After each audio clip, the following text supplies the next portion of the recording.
Welcome to another episode of Sports Vibe. It's officially the 100th episode. I'm really excited about that. It's been 2 years and 3 months of me doing this. I remember my first episode was with Kapil and Jitesh, my original co-host of this podcast, and we kind of started not really knowing what it would entail, what it would be like, how it would progress, like anything, editing, posting, like all of that was new to me as a co-host. It was obviously my first time hosting a podcast. Like I had experience from sports radio, like talking on the air. Obviously, this is similar, a little bit different, and I guess I had a vision of doing a lot of national coverage. I think some cool things about Sports Vibe over the years have been our coverage of the NBA and Stanley Cup playoffs, which you've been there for the last year, how we did that week to week, and that was pretty awesome. I can't tell you like too many other podcasts that I know of that do it as well as we've done that. Football season, I've personally done a lot of week to week coverage around the league. That's been a lot of fun. NFL and college football, that was a big thing last year too. And yeah, I mean, just vibing's been really successful. I have another guest lined up actually for next week from sports media. Actually another writer too, which is interesting given, obviously that's our direction. So that'll be a good one. That series has really taken off. I've had a Rutgers athlete on it. I've had a lot of people who've really made it in the industry. I've had a play-by-play announcer, Anish Shroff, on that series. So I'm really excited to see what we can continue to do with the pod. Lately it's been football series previews leading into this as well. I mean, you've been there with the Big Ten. We've done some fun stuff. So after this episode, I mean, I can't really promise that I'm going to be back every week because I feel like with the Rutgers season, my role on the Banks and the Bells podcast, I'm going to be shifting a lot of attention time to that.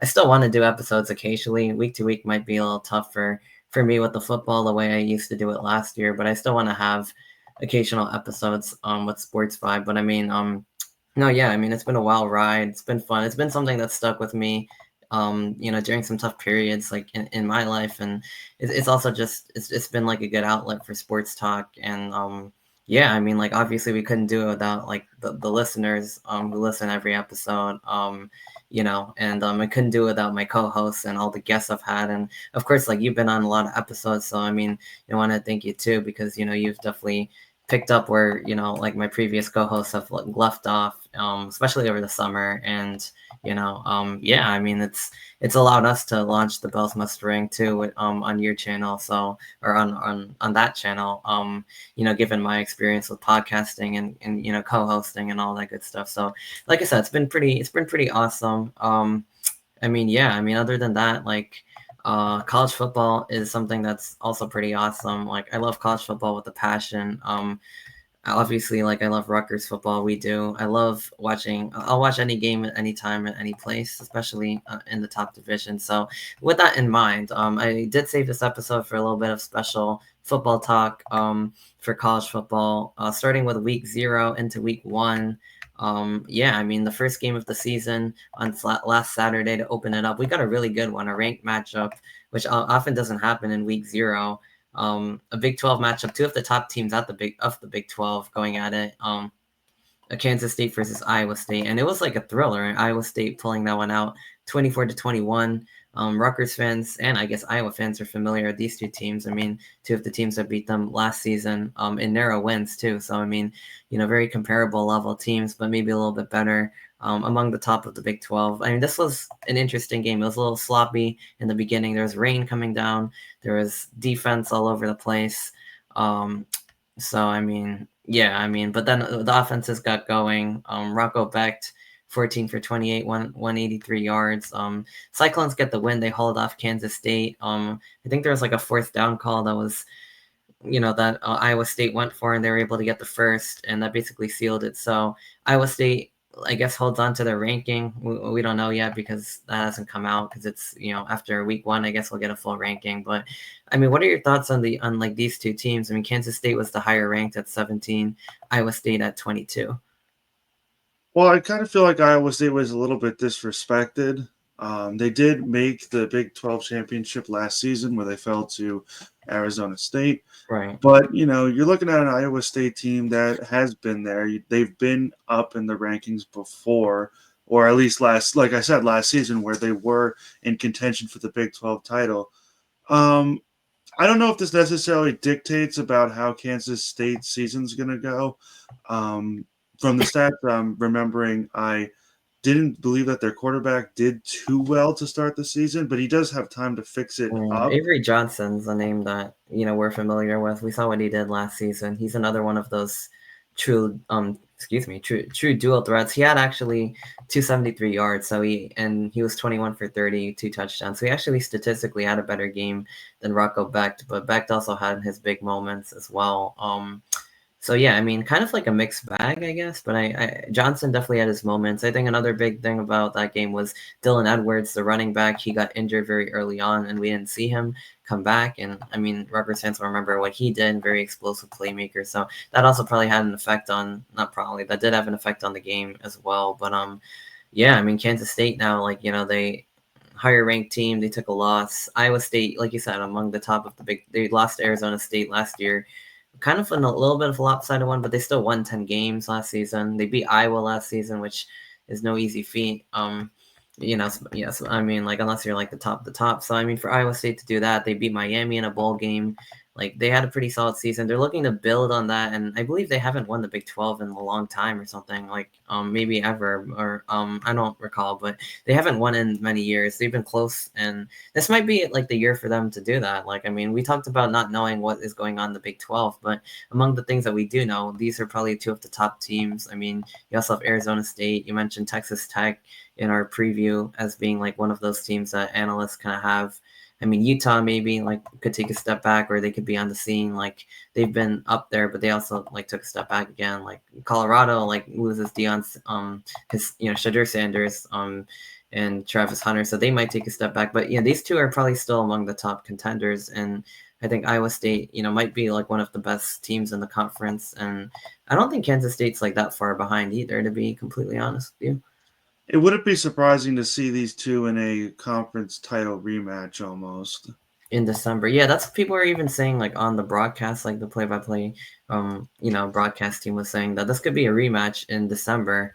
I mean, who knows? Like, it's like the Big 12 is like one of those conferences that like it's just there anyone could kind of do it, but at the same time, these are probably two of the ones that are among the better of the team. So I mean, like, if if the preseason rankings mean anything, then these two will be. I mean, at Arizona State, they lost Scadaboo, but they bring back a lot else. So I mean, I could see it. I wish I kind of had a little bit more knowledge on this conference. Also, but another Big 12 team that I thought was pretty good and that might have something to say about some of this was Kansas. They absolutely manhandled Fresno State, who's been also like one of those pesky group of 5 teams that have pulled some upsets in recent years. I'm not sure how good they have been recently or this year, but I mean, they've been one of those. They beat Purdue like in the opener a few years ago. I think they played a good game against Michigan, but against Kansas, the Jayhawks, who used to be one of those basement teams in the one of the worst Power 4 teams, they've kind of like Rutgers and Vanderbilt. They've been on like an upward climb, and their quarterback Jalen Daniels,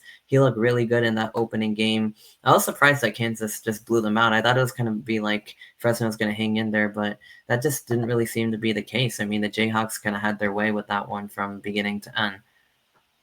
I feel like Kansas has done this to us in years past, though, where they looked really solid in the first couple games of the season and then had like a couple like baffling losses.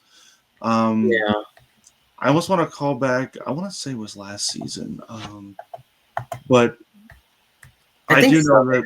Yeah, they had they had like a weird 2024 too. Like, so I mean, they've kind of been like back, but not really back. Like, I don't know. Well, they take on Wagner today. They have Missouri in the next game, which has also been like a team up and on the rise. But yeah, last season they were unranked. They lost to Illinois narrowly. They beat they beat UNLV in a bowl, but then they lost in the regular season.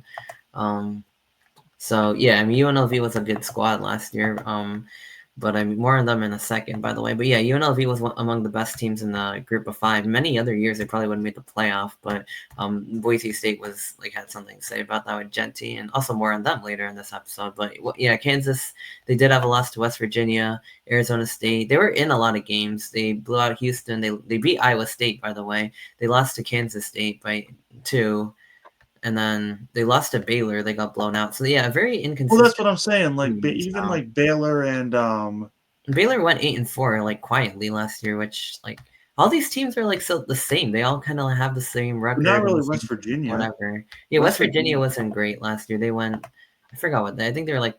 No, they made a bowl, but they were 6-7. They lost to Memphis, who's I guess one of the best Group of 5 teams in the country. They were ranked 24th, and like a narrow loss, but still, I mean, like they weren't like great by any means. They barely made a bowl game. You know, the two of their group of or oh, two of their Big 12 wins were against the newcomers from the American, Cincy and UCF, the Knights, the Black Knights. One of them was against Oklahoma State, who was really struggled after starting 3-0, and then they beat Kansas. So I mean, yeah, like again, they also beat Arizona, who wasn't really that great last season, from what I remember either. So they got blown up by Texas Tech. I mean, yeah, West Virginia wasn't great. So Kansas, just a very like inconsistent team last year. But I don't know. I mean, I feel like that was an encouraging showing against Fresno. But I feel like obviously Wagner, like we've seen them here, like they're just god awful. Even in the FCS, they're not like a great team, to be completely honest with you. But Missouri, I think, will be a real test for them, and they're probably going to make a bowl game. They might make some noise, but I feel like they're going to be like a team that ends up losing, like the Kansas State, Texas Tech, Iowa State. Oh, those were the other two teams that are ranked in the Big 12. I guess Arizona State, I think, came in ranked, and Texas Tech is ranked 23rd. So like a lot of quiet rankings. But Kansas is probably going to have a similar year where they like start strong and you're right, like they kind of fade by the end of it, and they lose like some games, and that kind of really just puts a bow on the season. But they still make a bowl game. Like that's probably where they are, which isn't bad, but like I mean, it's just not really like compared to where they were, it's good. But I mean, it's one of those things. I guess it's kind of like I'm hoping like that. Jalen Daniels, the play of him puts them like a little bit ahead of like their usual schedule, I guess. But we'll have to see how that exactly goes. Yeah, it's gonna be interesting to see how it all shakes up for them. Yeah, that's a big basketball school for the Jayhawks, but I mean football's been making some noise. I forget when their big like come out party was. I think it was like 23 if I like remember correctly because they were ranked in 23. They were that year they beat UNLV. They were 23rd. There was a year I think they beat Texas or they came very close to beating Texas. I forget what year that was. Oh, that was 21. But they've kind of put themselves on the map like for quite a few seasons now. So I mean, There like was one year where they thundered out to like 5-0, maybe even yeah, 6. and then they kind of crashed back to life too. Well, they crashed back to earth, but they really did start firing under all Yeah, cylinders and really become a 5-22. They were 5-0. They lost to TCU. I think that was the year TCU made the playoff out of the Big 12, and then they've kind of been in the mix ever since 22, 23. They beat Illinois. They kind of had a good season. That they won the Rake Bowl that we just lost in last year, and then again played a competitive game against Illinois. I mean, they've been like on the up and coming for a while, so who knows? But I mean, it's an interesting team to watch out for. Like another one of those teams you don't expect to do a lot, but they're no more like they're no longer a doormat. Speaking of like other teams, UNLV, we just talked a lot about them. They had quite the opening game against an FCS opponent, Idaho State. I think that game was a 38-31 win. They were behind for a lot of the game. First of all, their defense was like absolutely porous. I mean, they allowed like I think I want to like check these stats before I get that wrong, but I mean I think they had like quite a bit of yards. I mean, they had like over 500 yards, like an FCS team. And this is the first game over with Dan Mullen taking over as head coach for them. Barry Odom obviously is now coaching Purdue, so I mean that was a shocker. I mean, like obviously UNLV won the game, but I mean like it's just kind of a complete boneheaded performance there from a team that was very very good last year. Beat multiple Power Four schools, lost to overtime to Syracuse, lost to Boise State a couple of times, but they were ranked for a while. They were like a team that could give a lot of Power Four schools like a hard time if not outright win it. So from that to this was just like really shocking in one game. So I mean like we'll see if they rebound from that, but that's just really not a good look for Dan Mullen or the UNLV team as a whole. I mean They yeah. started off that game in a 10-0 hole and had Yeah, to they were down by fight 10. their Yeah. way back. They were down by like most of the game. They had a comeback. Like at one point Idaho State was favored to win the game, like which they were like 20.5 point underdogs or something. But luckily for them, they got their act together. UNLV also has they have some interesting schedule coming up too. I mean, they have Sam Houston in the G5, UCLA, which suddenly doesn't look like such a win anymore. I mean, like after what we saw in the FCS game, that was a game I was like, UNLV might win that one. Now UCLA is probably going to be favored.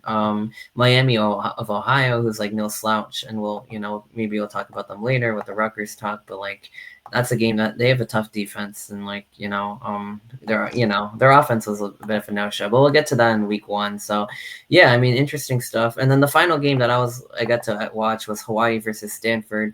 Horrible Stanford team. They ended up losing. Hawaii's quarterback was injured, but he played through it. Micah Alejado, remember that name? I mean, Hawaii looked good. Yeah, I mean, the college football season always starts in 2 places, Ireland and then Hawaii, and it's cool to see the 2 sides of the globe getting that action. But there's always that late Hawaii game.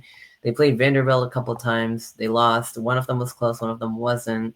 Um, I forgot who they played the year after Vanderbilt, but like they've always been in that game. And this one, they actually get the Power 4 win. And Stanford, like, my God, their quarterback was like looking really horrible. Like he threw like a boneheaded interception.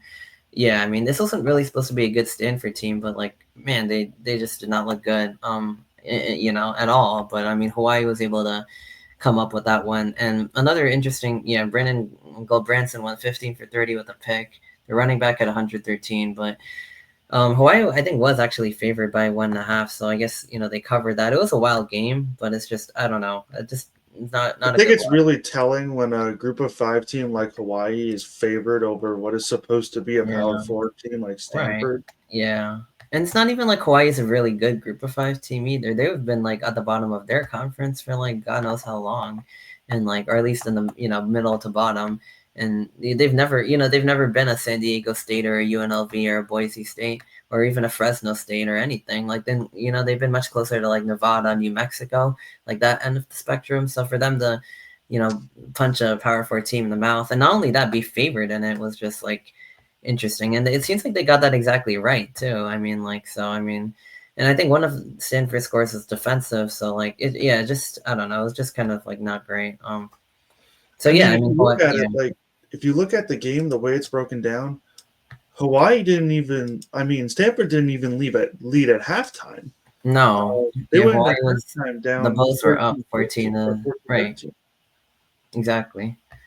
Yeah, it was just yikes. I mean, but I mean, I don't know. As a college football fan, it's always fun when teams like that win. Power 4 games, especially Hawaii got their first one in a while. It was surprising when Vanderbilt blew them out that one year, and then the next year they almost won it. And then yeah, but I mean, Hawaii, like, good job with that. I mean, they have Arizona tonight, so or tomorrow night or tonight, I forget. But who knows like what happens. But I mean, yeah, they played a good game, and their kicker actually learned to kick field goals off of YouTube, which is another one of the big storylines. And so that was cool to see. And Stanford got a penalty because one of their players started doing like this TikTok dance. I don't know if you saw that, and like it was all over social media. First of all, I feel like you're supposed to be a Power 4 school, and you get a sack. It's Right, supposed to and be a he little starts bit doing. status quo against a team like that. It's not supposed to be doing a TikTok dance or anything. I don't know. I And the guy mean, like transfers from like Yale or something like that to Stanford, and like he commits the dumbest penalty of the game. And the dance was like funny too, but it was like, I mean, it was a good. I don't know. I feel like it's a little wild to give. It's like the NFL with the unsportsmanlike. That's not really an unsportsmanlike thing, but at the same time, like you gotta know the rules and you gotta be disciplined. You can't, especially against like a team like Stanford. You're getting or Hawaii. You're getting a sack and you're making a big deal out of it. And I don't know. That was just a boneheaded play or celebration. It was a little extravagant. Like it was like, you know what I mean. It wasn't the typical like sack celebration. It was like a whole like choreographed TikTok dance, and then he gets a flag, and everyone's just like roasting him. It's just like typical Stanford and Hawaii, I guess. I don't know, but yeah, I mean, Hawaii gets the dub. I don't know. Who knows what that means? Maybe they have a good season or a decent one. Arizona, is that today or tomorrow? Tomorrow that's night. tomorrow. It's the Tomorrow. 30th. Yeah, they have a lot of late games. If anyone wants to stay up for that, but I probably won't. So, but yeah, Pac-12 after dark again. in fact, yeah, it's the Hawaii test, as people like to say for college football. Yeah, I mean that should be interesting. But moving on. What was the next thing? Week 1. So So now we're shifting from week 0 to week 1. Week 1 started off with a bang, and Rutgers was among the first teams to see the field. The second team, actually, Boise State, and we'll talk about that in a second. But what are your thoughts on that opening game? I mean, the offense was on point for Scarlet Knights. Big pass from Kalakmanis to Sheffield, punt block, and the place is vibing up 31-14. And student section's going off, and then suddenly Ohio cuts it to 14 at the half. But then in the second half they rally back, offense goes quiet. I think the big storyline though is the defense. The Rutgers defense, with all their transfers and everything, was just god awful. They were outgained by the Ohio Bobcats. They nearly lost the game, even with the offense putting 34 on a respectable squad. I mean, it's just embarrassing that's the Rutgers defense, which has been the strength of this team for so long. I mean, they just really could not put it together. I guess to their credit, they did get that one stop, I guess, which could have lost them the game if they didn't. But other than that, they really didn't do a lot right. We talked about it during the game, the zone coverage, the soft zone coverage that Ohio was able to exploit, any misdirections, anything like that looked like a trick play or a design run or anything. I mean, like they could not tackle. They could not contain Navarro, who's, by the way, really good quarterback with his arms and legs. I mean, but they just, even a simple tight end rollout motion, they could not stop that. It was just such a disappointing. No sacks, no turnovers. I mean, my God, I mean, I was just shocked that this was the defense's level of play against a good MAC team, but still a MAC team at the end of the day. And this isn't Ohio State out here, or anything like that. And for them to struggle that much. I mean, Greg Schiano said this defense was a work in progress, and I mean, he wasn't kidding. Evidently, yeah. We know that Rutgers has struggled with multiple quarterbacks in the past. It's something that we have seen before. And the fact that we're running a similar defensive scheme only communicates to me that it's going to continue to happen. Yeah. When it comes to pursuing on not even trick plays, but even just plays where the quarterback pitches out to a running back, kind of like an option play. Yeah. They look completely fooled because everybody would either bite on the quarterback or bite on the running back. Yeah. So it's on.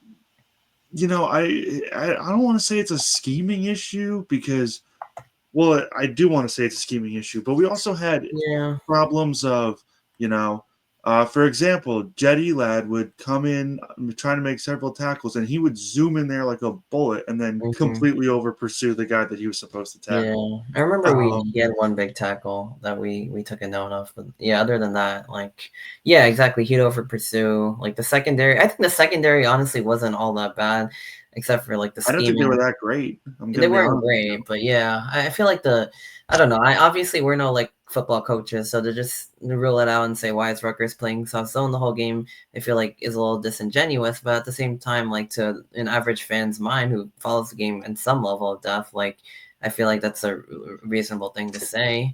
I mean, I don't feel the secondary all themselves, the players were all that bad. I mean, I saw them, every time Navarro tried to air it out, the way Kalakmanis did, the secondary had to answer. The receivers were covered. The balls were too far. Even when they weren't, the secondary had their hands up. They got hands to the ball. So I feel it was more of a scheming. Maybe it's just hard to get used to Sparber and Smith's new scheme coming in here, even though it's not supposed to be that different.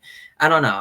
That's my thoughts, because I don't really think the secondary was that, the players themselves did not look that overmatched. Maybe a couple times, but they really weren't.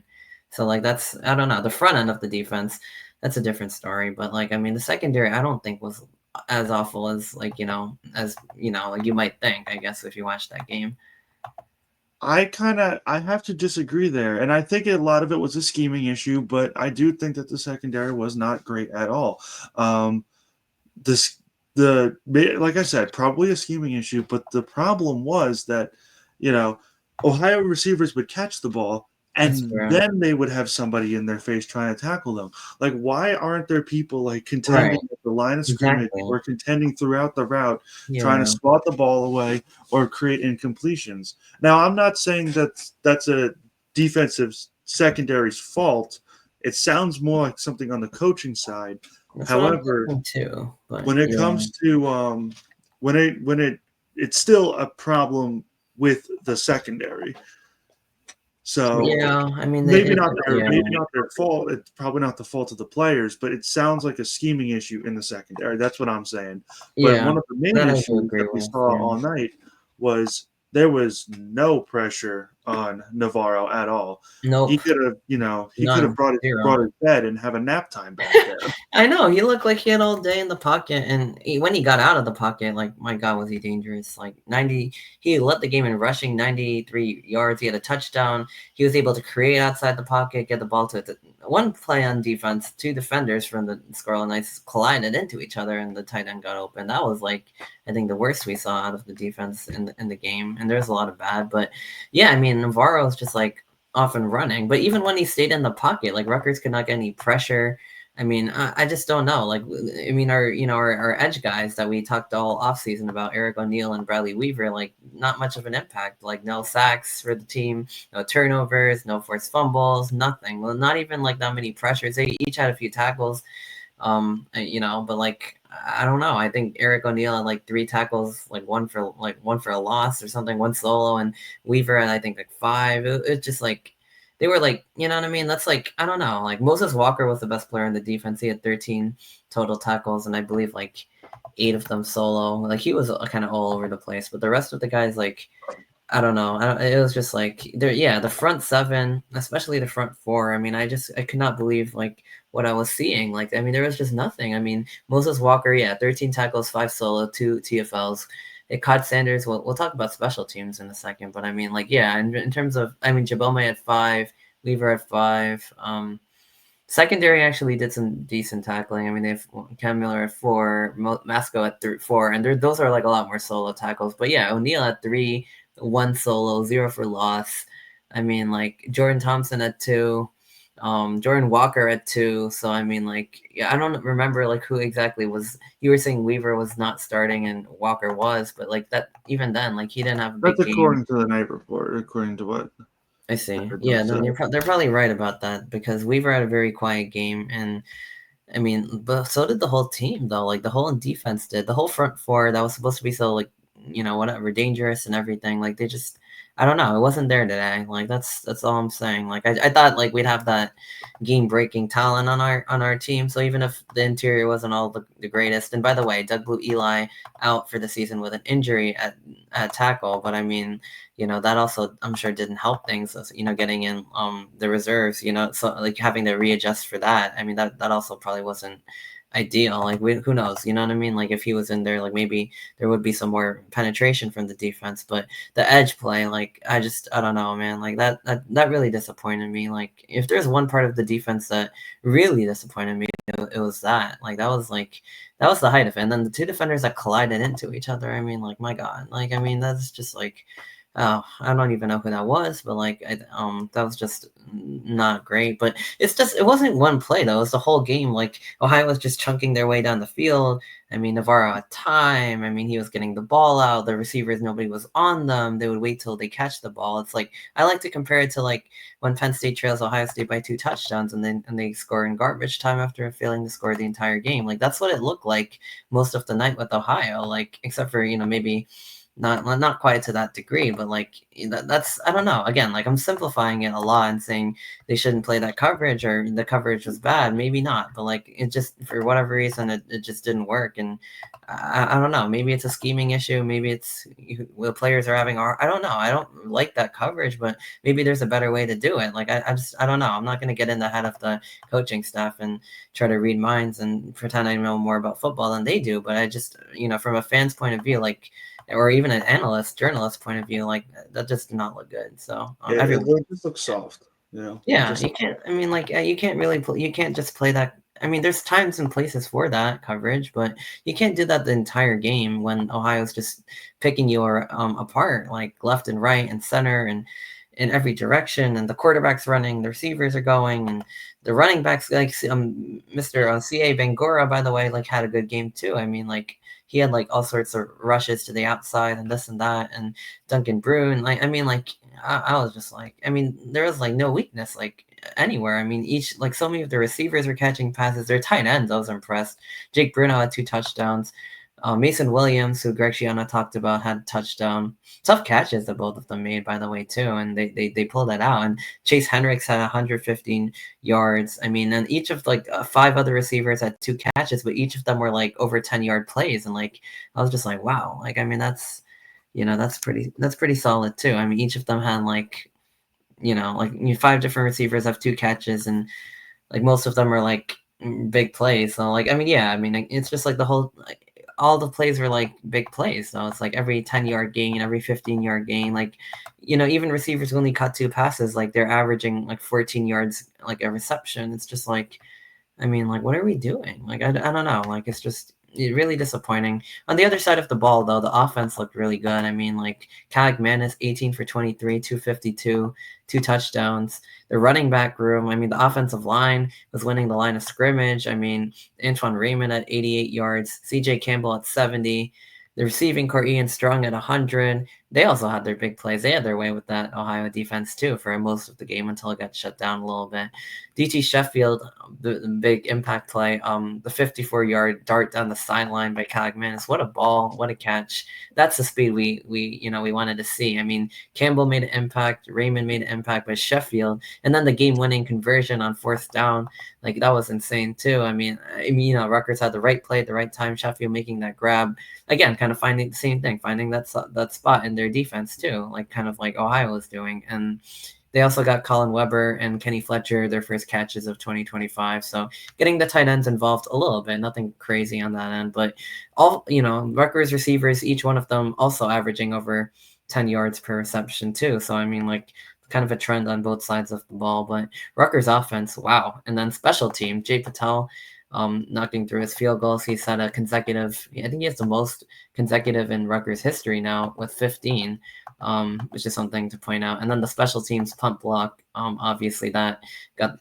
everyone super excited. And I thought the dam was broken at that point, and it was going to be too much for Ohio. You don't see a punt block in every game, and that's kind of like a backbreaker. But instead, the Bobcats rally back. The difference being Jay Patel's field goal, and then defense gets one stop. Ohio has to punt it, and they never see the ball again. So that's kind of how the game went. But, I mean, any thoughts on the offense, special teams doing well? I mean, I know we already harped on the defense quite a bit.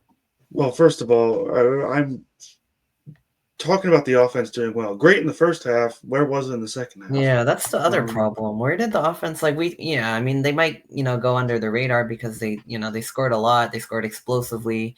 What happened in the second half? Like, suddenly Ohio's defense was getting shredded. It seems like they were the ones that made the halftime adjustments, to shut that down. And Rutgers, meanwhile, really did not, clearly. So, like, I don't know. Or at least they didn't work. So might even got a little worse. Yeah, I mean, yeah, the offense got worse. The defense, like, also got like worse, I think, too. So, like, somehow from the first half, which is like, are we kidding? Like, I mean, like, you I talk also about think there were several times where Manis had to throw the ball away, and because he was being pressured, and yeah, he just threw it away, or he got. There was one sack, and yeah, there was like I don't know if that's the problem of a new offensive line or a new offensive lineman with Dante Chin starting at left tackle.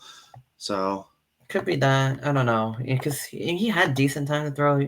Sometimes, like, the Ohio guys were getting in his face. And, yeah, it's like you have to make a decision to throw it away, which he did a pretty solid job of that for the most part. But, I mean, he didn't really run the ball. Like, he had negative yardage because of sacks. But, like, I mean, he didn't really have any big plays with his legs, which I thought was something that he added to his game at the end of last season. Like, he had I was going to say, like, why didn't he, like, move? Like, why did it seem like he was stuck? He looked kind of slow in that game, too. Like, even the time he tried to run and he got tackled from behind, like, he looked like not completely like a mobile, but like not really like a mobile quarterback would, like, at all. Like, and he's no like Navarro on the ground, but he has the ability to run. Like, we didn't see that yesterday. So that was the one part of the game with Manis, and sometimes his decision making, like when we saw like he had an open receiver and he overthrew, but those things are like here and there. But like the rushing wasn't too promising overall, though. He got his guys involved.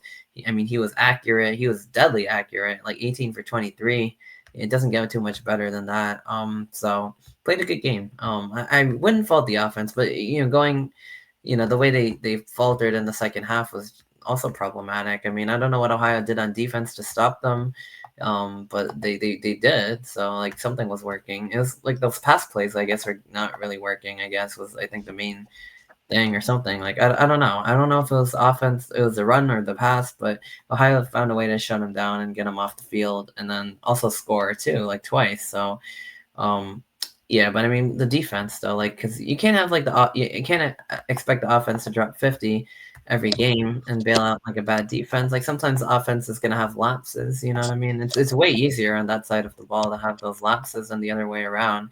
You know what I mean? Even the best offenses are going to sputter once in a while, and the defense has to pick up the slack, and they just absolutely did not. That's where you get like a quick 3-and-out and give your offense another chance. But instead of that, like it became like this. So offense, couldn't really get the rhythm back because, like the defense wasn't giving them much to work with. So like, you know what I mean? Like yeah, so that was kind of the other problem with it. But yeah, still though, like 3 points in the second half, not great at all. I mean, they got held to that field goal, and other than that, I don't even know. Like they just didn't. I don't know. I don't know. That one, yeah, that one's a little bit questionable. There was that throw to that was incomplete to Sheffield, and that resulted in a field goal. There was just again, Ethan wasn't like he was good. He wasn't perfect, and those things like those throws, some of them there was other receivers, so things like that could have been fixed. But I mean, I don't know. 3 points in the second half for the Scarlet Knights just wasn't the way to go out, I guess. But yeah, I mean, still compared to the where the defense is, that's like the much lesser concern. But I'm sure the offense also knows that they have to be more consistent going forward as well. Yeah, I mean, you can't just go quiet in the second half, especially if you start playing a Big Ten schedule. Yeah. You can't just go quiet in the second half. Yeah, even if you put like 31 in the disaster first. for you.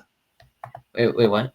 It's going to spell disaster for you. Yeah, because other offenses aren't gonna, do that. So I don't know. Like I don't know what Ohio did in the locker room, but they definitely did something good at halftime because not only did they score, but they somehow were able to make the adjustments that you expect a Big Ten team to win. Like oftentimes it's the other way around. Like the underdog will like go into half like up. Like I remember that's Rutgers versus Michigan a few years ago, and Michigan comes out the locker room and like they steamroll the Scarlet Knights because they were the better team. They made all the right adjustments, and it seems like in this game, like Ohio was the one to do that, and instead of Rutgers, hankering down and shutting them down, and like it was the exact opposite on both sides of the ball, and I was like, it's what I mean. It's like it's almost like Ohio was like the better team, and Rutgers got lucky. It's like almost like what happened, but I mean, not it also you got to give Ohio credit here. They came to play and they came to win, and yeah, exactly. Yeah, I don't they know if did. it was just a bad mentality, but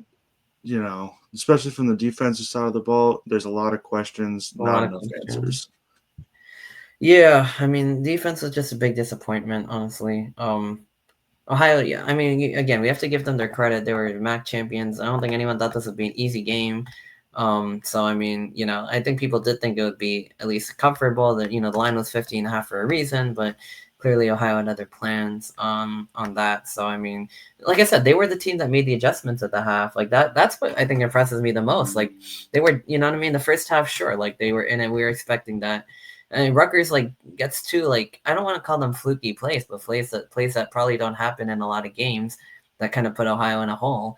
But instead of laying down, like they get up, and like that's like something you'd expect like Rutgers to maybe have done if Ohio got off to a surprise 31-17 lead at the half. You expect Rutgers to be the better team and like come back and win that game. You don't expect the underdog to rally that kind of thing off, and like for them to be able to do that and nearly even win the game. I mean, like, like, I don't know. They probably could have if, like, a few things went right. I mean, there was, the intentional grounding with a defensive hold. Some people are saying that's a Big Ten call. I don't know. I think the ball did reach the line of scrimmage and they made the right call. But I mean, Ohio was like very, very close to, like really like either winning or sending this game to overtime at the very least. And the Rutgers, funny enough, the Rutgers defense did make that one stop, and that was exactly the difference. So I guess they did just enough to get the win from the offense on call, which is, I guess in a weird way that's complimentary football. It's just not the complimentary football you want to have when when your suddenly good offense goes cold and your horrible defense does just enough to steal a win. Like it's just I mean that's not what Greg Schiano is talking about when they say complimentary football. But in that moment, the offense went quiet and the defense had an answer. So I mean, credit to that, because if not, we would have been 0-1, and you know what I mean. At the end of the day, I mean that win counts for bowl eligibility. The patented 3-0 non-conference start is still alive. Like that still means a lot at the end of the day, even though it feels like a demoralizing win. It's still a win over a solid MAC team, and I credit the defense for at least pulling that part of it together. demoralizing win couldn't have summed it up any It's better. really weird. College football does that. It's like for them, it's a moral victory for Ohio, but a real loss. And then for us, it's a moral loss, but it's a real win. So it just goes to show how relative college football really is. Because in the NFL, you never see this kind of stuff. Like even the worst team, like you know what I mean. Like maybe that in The those. worst team can put up a scrap against the best team, and it's not out of the Yeah, ordinary. there's no like level differences. Like there's no like FCS in like the NFL, basically. You know what I mean? There's no like that kind of talent disparity that can wreck an entire game before it even starts, which is no fun. But every team gets a few wins out of that, which is nice. But anyway, I think that's enough of Rutgers for this episode. Obviously we'll get to that when we do the bells. But again, so I mean, yeah, I mean, other than that, I mean, another big surprise was Boise State losing 34-7 against the South Florida Bulls. I think Boise State was the favorite team. They lost one key player, Ashton Genty, and it seems like that's all they really needed to like completely malfunction because they just did not look good. Even though Byron Brown ran for 2 touchdowns, so that was ECF. That can't be all the players that they A fake lost, though. I don't touchdown. know if teams Well, just they do lost that. more than that, but like I think in terms of key guys, because they had their quarterback Maddox Madsen back. They had like a lot of their one of their best edge rushers, Jaden Virgin Morgan back. Like they had like some of their other top guys back, but I mean I feel like that was obviously the big swing. But I mean UCF though, like this is their first ranked win since 2016. They've been like a dangerous team. Like they pushed Alabama in back-to-back seasons. They've been under Alex Golish, like they've really turned things around. They're like a team you don't want to see.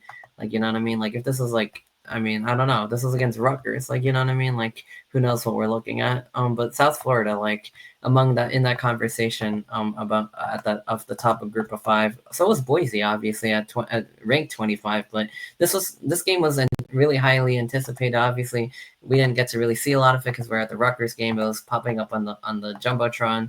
This was a really anticipated game in the college football community because the winner, this was basically a college football, like very likely a college football play in or play out game because the loser in the group of five is so hard to get in. You have to have like a near perfect resume. And in this one, Boise State might have blown their chances. On top of that, they just don't even look good. So it's not like they lost by 3. I mean, they lost by 27.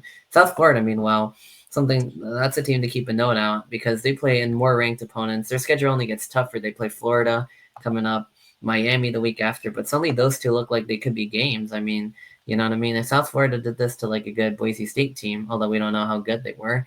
Like maybe they get Florida scared, maybe Miami. Those two teams are going to be in the hunt for the playoff. Like this could be interesting. I mean, this is your group of 5 Power 4 showdown where this is kind of again like Ohio Rutgers now, where it's like a good G5 team against.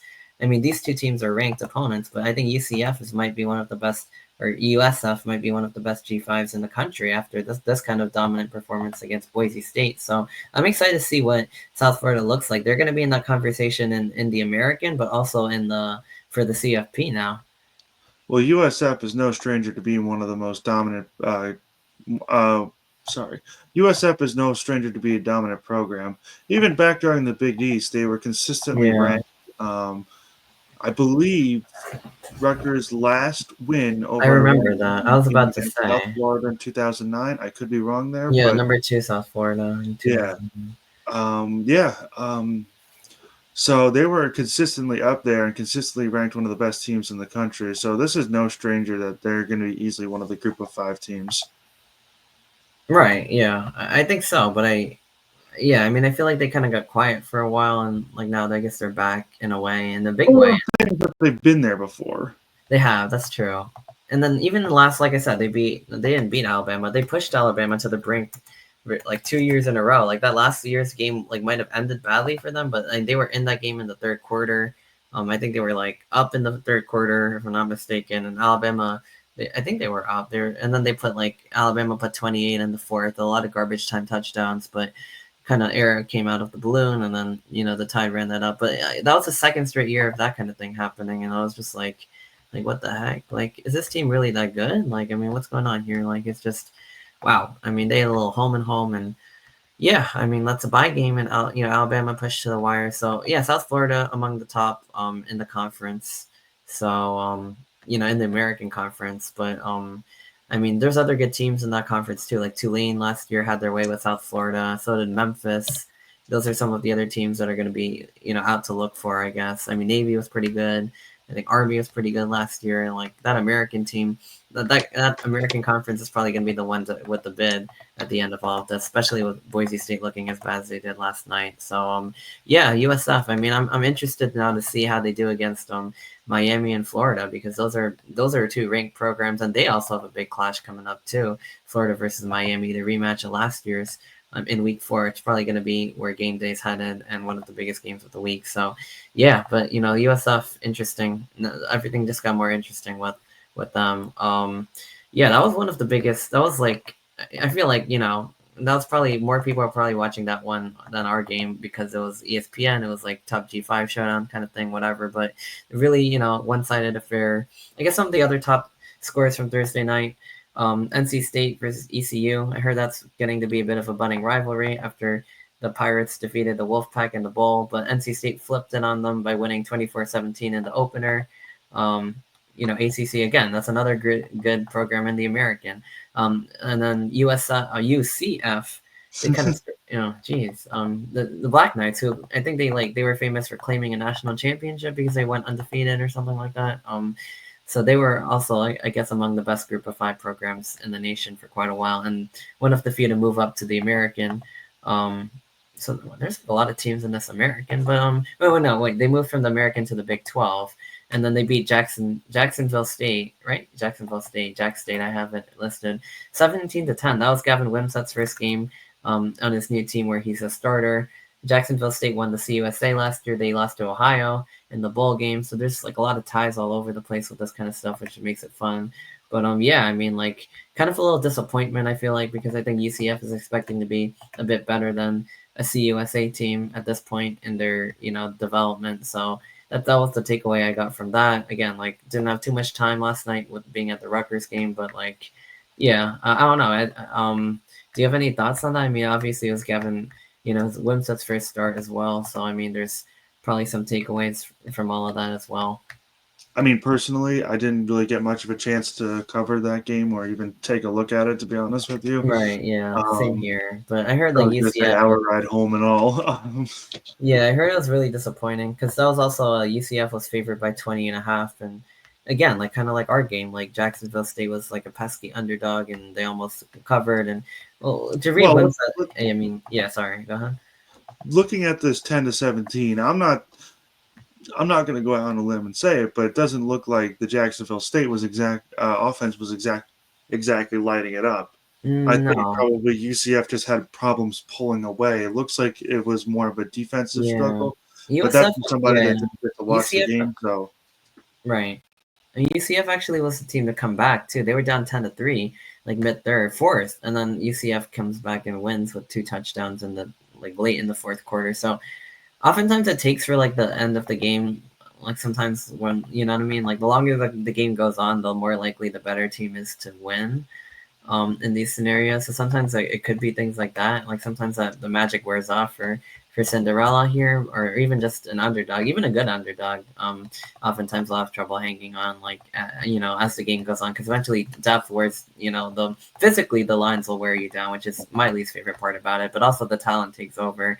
So that's could be what happened there. But I mean, I believe that was Scott Frost's first game back at UCF. I could be mistaken. You might be right, yeah. But Scott Frost, former Nebraska coach, back at UCF, where he won that claimed national championship in 2017. Yes, sir. Yeah. I mean, I guess starting it off, as Rutgers fans flutter our comments to say, a win is a win. Yeah. He is back. At with the Black Knights. Where was he before that? He didn't. I know he spent time in Nebraska. I don't know where he was beforehand. I don't think he. Because Gus Malzahn moved over to Florida State, but I think he resigned there. So I think he might have had a little break in coaching.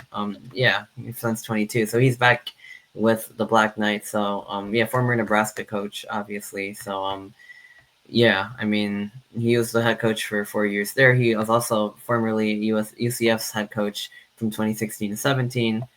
So he's back in his, one of his stomping grounds, I guess. And I think one of their quarterbacks got injured as well. So, that's something to keep a note on. But in terms of Rutgers, I mean, or, the Rutgers aspect of this is obviously Gavin Wimsatt, our former starter. It kind of looked like, their quarterback, I guess, Taven Jackson, who I believe was played in Indiana or was a backup there. He was 17 for 24, 2 touchdowns. For the Gamecocks, Gavin Wimsatt in a starting, I guess his first start in probably quite a while. I mean, since Rutgers, so 15 for 29 and a pick. So it feels like he's kind of back where he left off. I don't want to say that in a mean way, but it just wasn't a great performance. He had an interception, which is all too common. I mean, I don't know. I didn't really get to watch. He had a reputation for throwing a pick once a game. Yeah, and oftentimes they weren't even you know what I mean, the best of plays. Sometimes the interceptions are kind of boneheaded too. I believe last year he came in for Kentucky late in reserve duty and he threw an interception. So it's been a problem for him. But maybe on the lower level he can star. I mean, he's also a dual threat quarterback, but also almost to a fault where he's almost only really good as a runner and not so much as a passer, because he'll throw overthrow a 2-yard pass by 5 yards, and I'm just how is this guy but then I'll also have potential where he hits a deep ball and you know what I mean. So it's one of those things. The Maybe the lower problem level is he doesn't know how to slow the rocket. Yeah, he'll just overshoot a receiver downfield as well, Yeah. or even on a short pass, he just zips it over the head, and it's just what the heck. But yeah, I don't know. It's just I'm hoping on a lower level Wimsatt could put it all together, because he was a really good prospect out of high school. I think he was a 4-star recruit. Rutgers gave him his chance, for a full season, and it didn't really go anywhere. And at that point, it was kind of even though he led them to bowl eligibility, a lot of that was not really so much him. It was the strength of the run game and the defense and everything else. And he did enough and whatever. But yeah, I mean, then we got Kayak Manis, obviously, what he's doing. So but hopefully, Wimsatt does get a chance to succeed, because I mean, he was a good player in high school, and sometimes the lower level does a lot of numbers, because I mean, Evan Simon going to Temple, I don't know how good he's been, but he's been there. EJ Warner transferred somewhere else, but it's sometimes those things can slow down the game enough where suddenly he's an impact player in the CUSA or something like that, and they're looking to defend the title. So we'll see what happens with that, but I thought that was notable, considering Rutgers obviously was very familiar with the guy. Speaking of fellow Rutgers opponents, 2 new head coaches made their debuts in HBCU games. Michael Vick and Deshaun Jackson. Michael Vick, the head coach of Norfolk State, they lost to Towson in their opener 27-7 in the FCS game. It's Towson. Towson. Okay, Towson. There you go. Yeah, Towson, I think that school is in Maryland. I know Maryland plays them a lot. It's right by it is in Maryland. It's actually not far from Baltimore itself. Right. I think I've driven by on the way to DC or something like that. So anyway, have, to be honest with you. I think I have, but I know Maryland plays them this year on their schedule. I think they play them a lot because it's in state, but I guess my point being Norfolk State falls to Towson 27-7. I don't know. I mean, Norfolk State obviously is, going to be roadkill for Rutgers. I didn't expect them to, lose an FCS game in that kind of fashion. I don't know. Maybe that's a good thing, considering the way our opener went. We can eat all the comfortability we can get out of that. I mean, they'll get Virginia State next week. I don't know. Just not a great debut.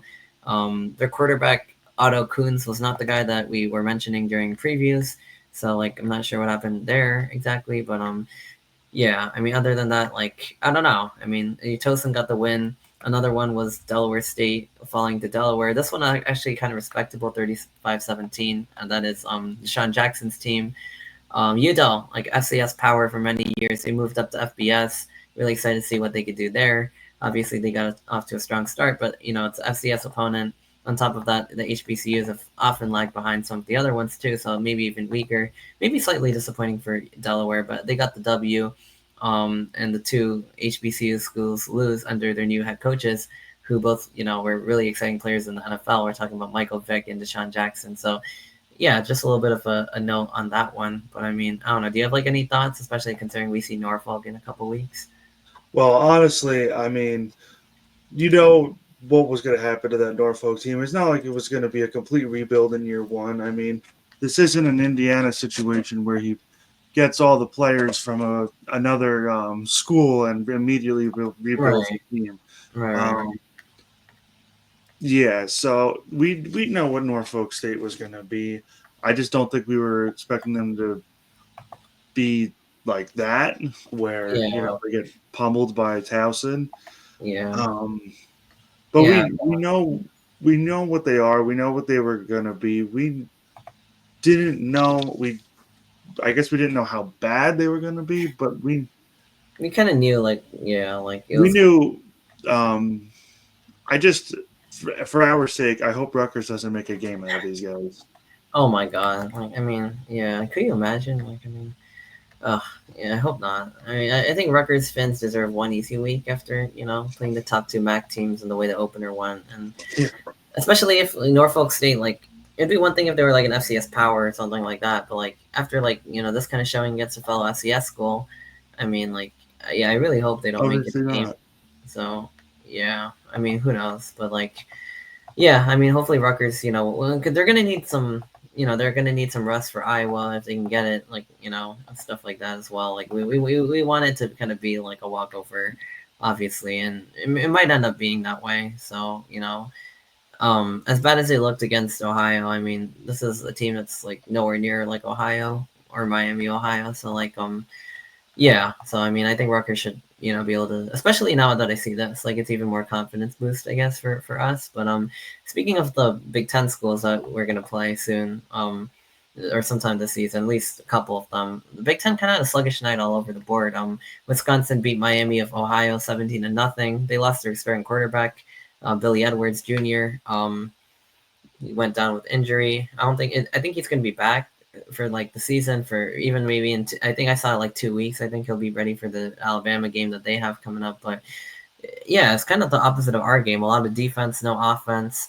Wisconsin was up like 3-0 in like the third quarter. I mean, we know we talked about it with Steve Helwick from Hustle Belt. Like, Miami, Ohio likes to win ugly.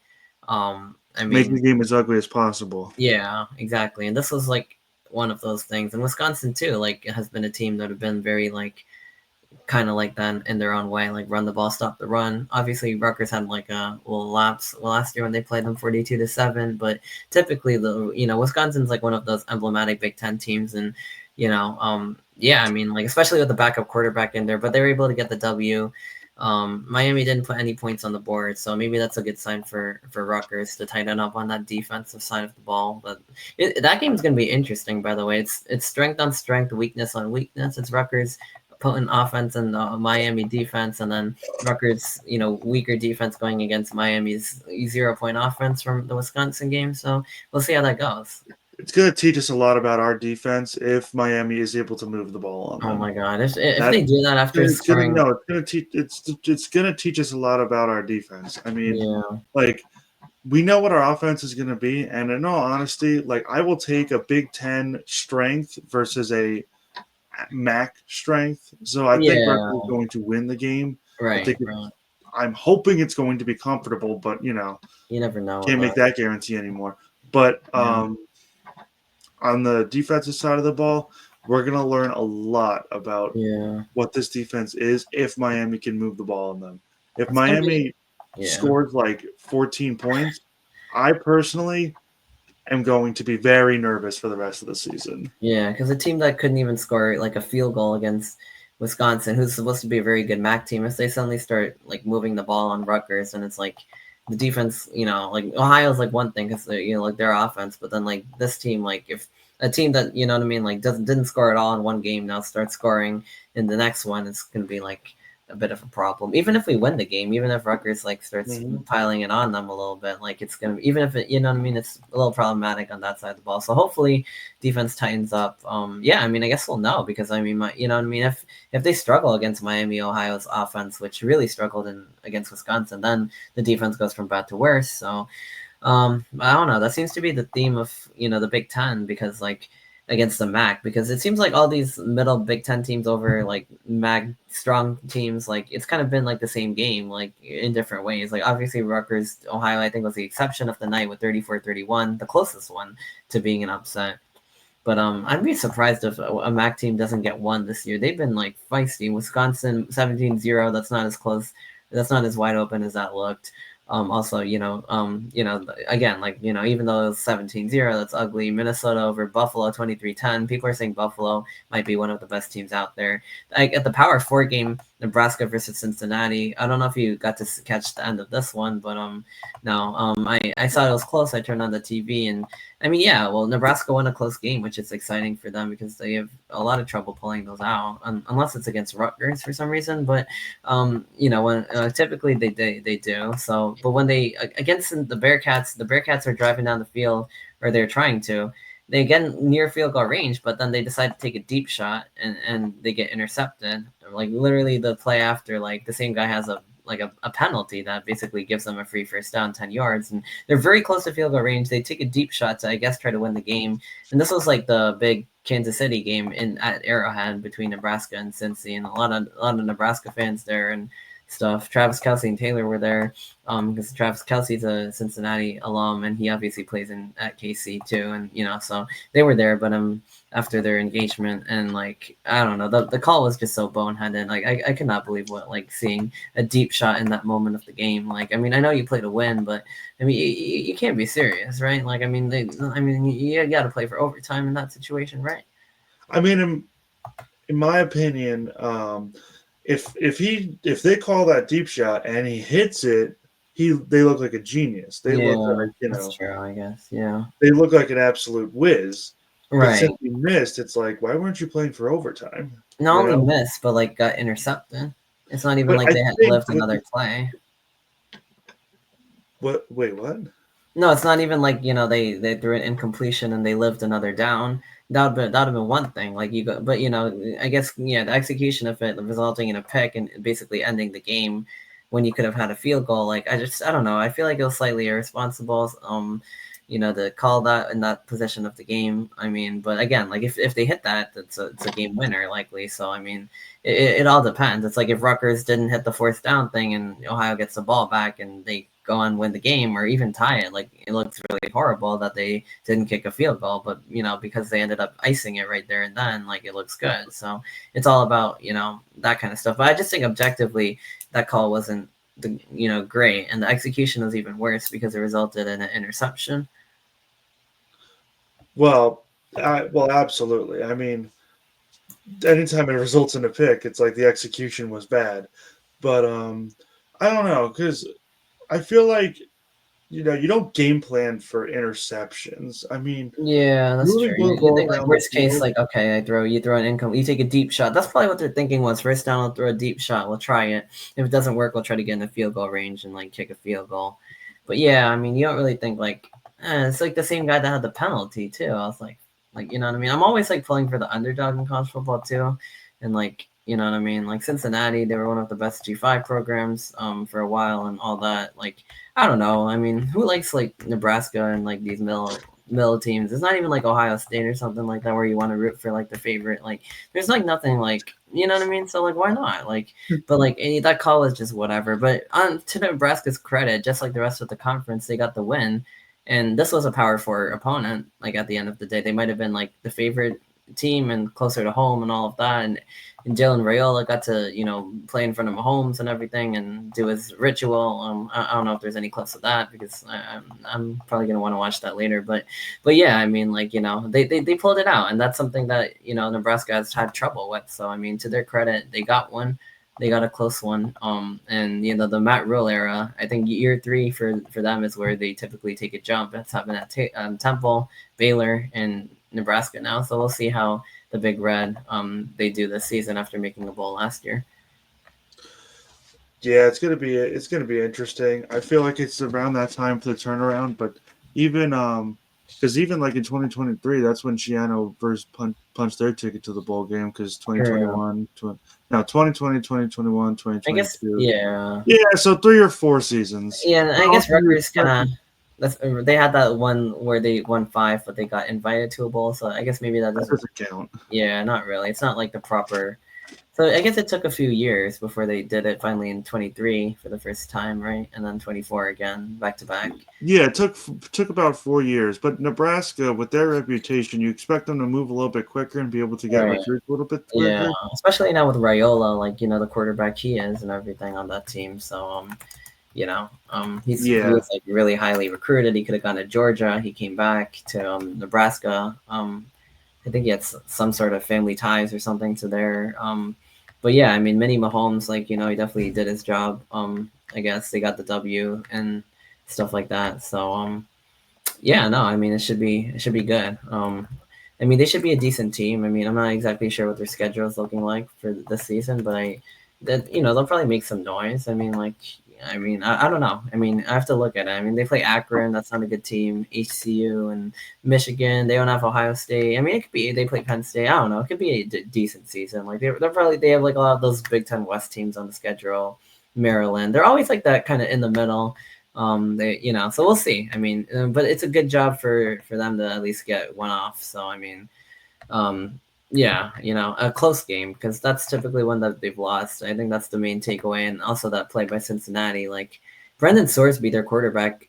I mean, I guess he's like a real dual threat too because he went 13 for 25, 69 yards and a pick, and then he also had 13 rushing yards, 96 and two touchdowns. So this is almost like Parker Navarro over here but like with worse accuracy. And meanwhile, Raiola goes 33 for 42, 243, and two touchdowns. So he's like, all through the air and stuff like that. Like he was just like gunning it like the entire game, and they're running back at 108. So I mean, somehow the scores is still only 20-17. So I'm not exactly. They settle for a lot of field goals and things like that too. But like, I don't know. It's an interesting game for sure.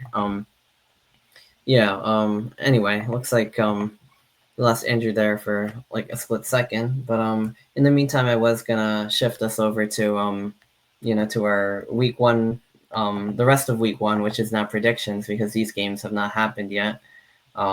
Starting off with the Friday night game, the Friday night slate, which has Georgia Tech versus Colorado.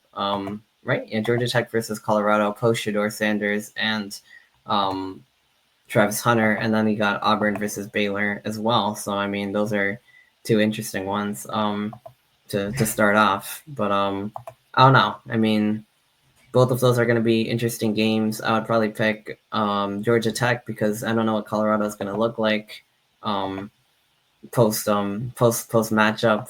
I mean, losing Shedeur Sanders and Travis Hunter is going to be a lot. And Georgia Tech was feisty. They almost took down Georgia last year.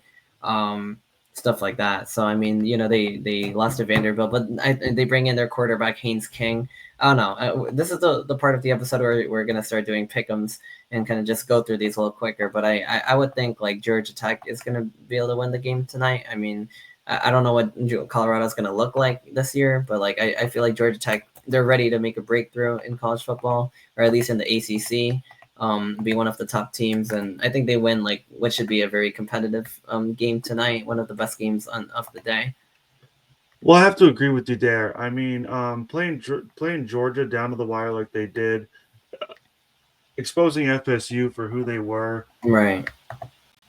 Georgia Tech has proven, or has at least shown, getting back to bowl eligibility.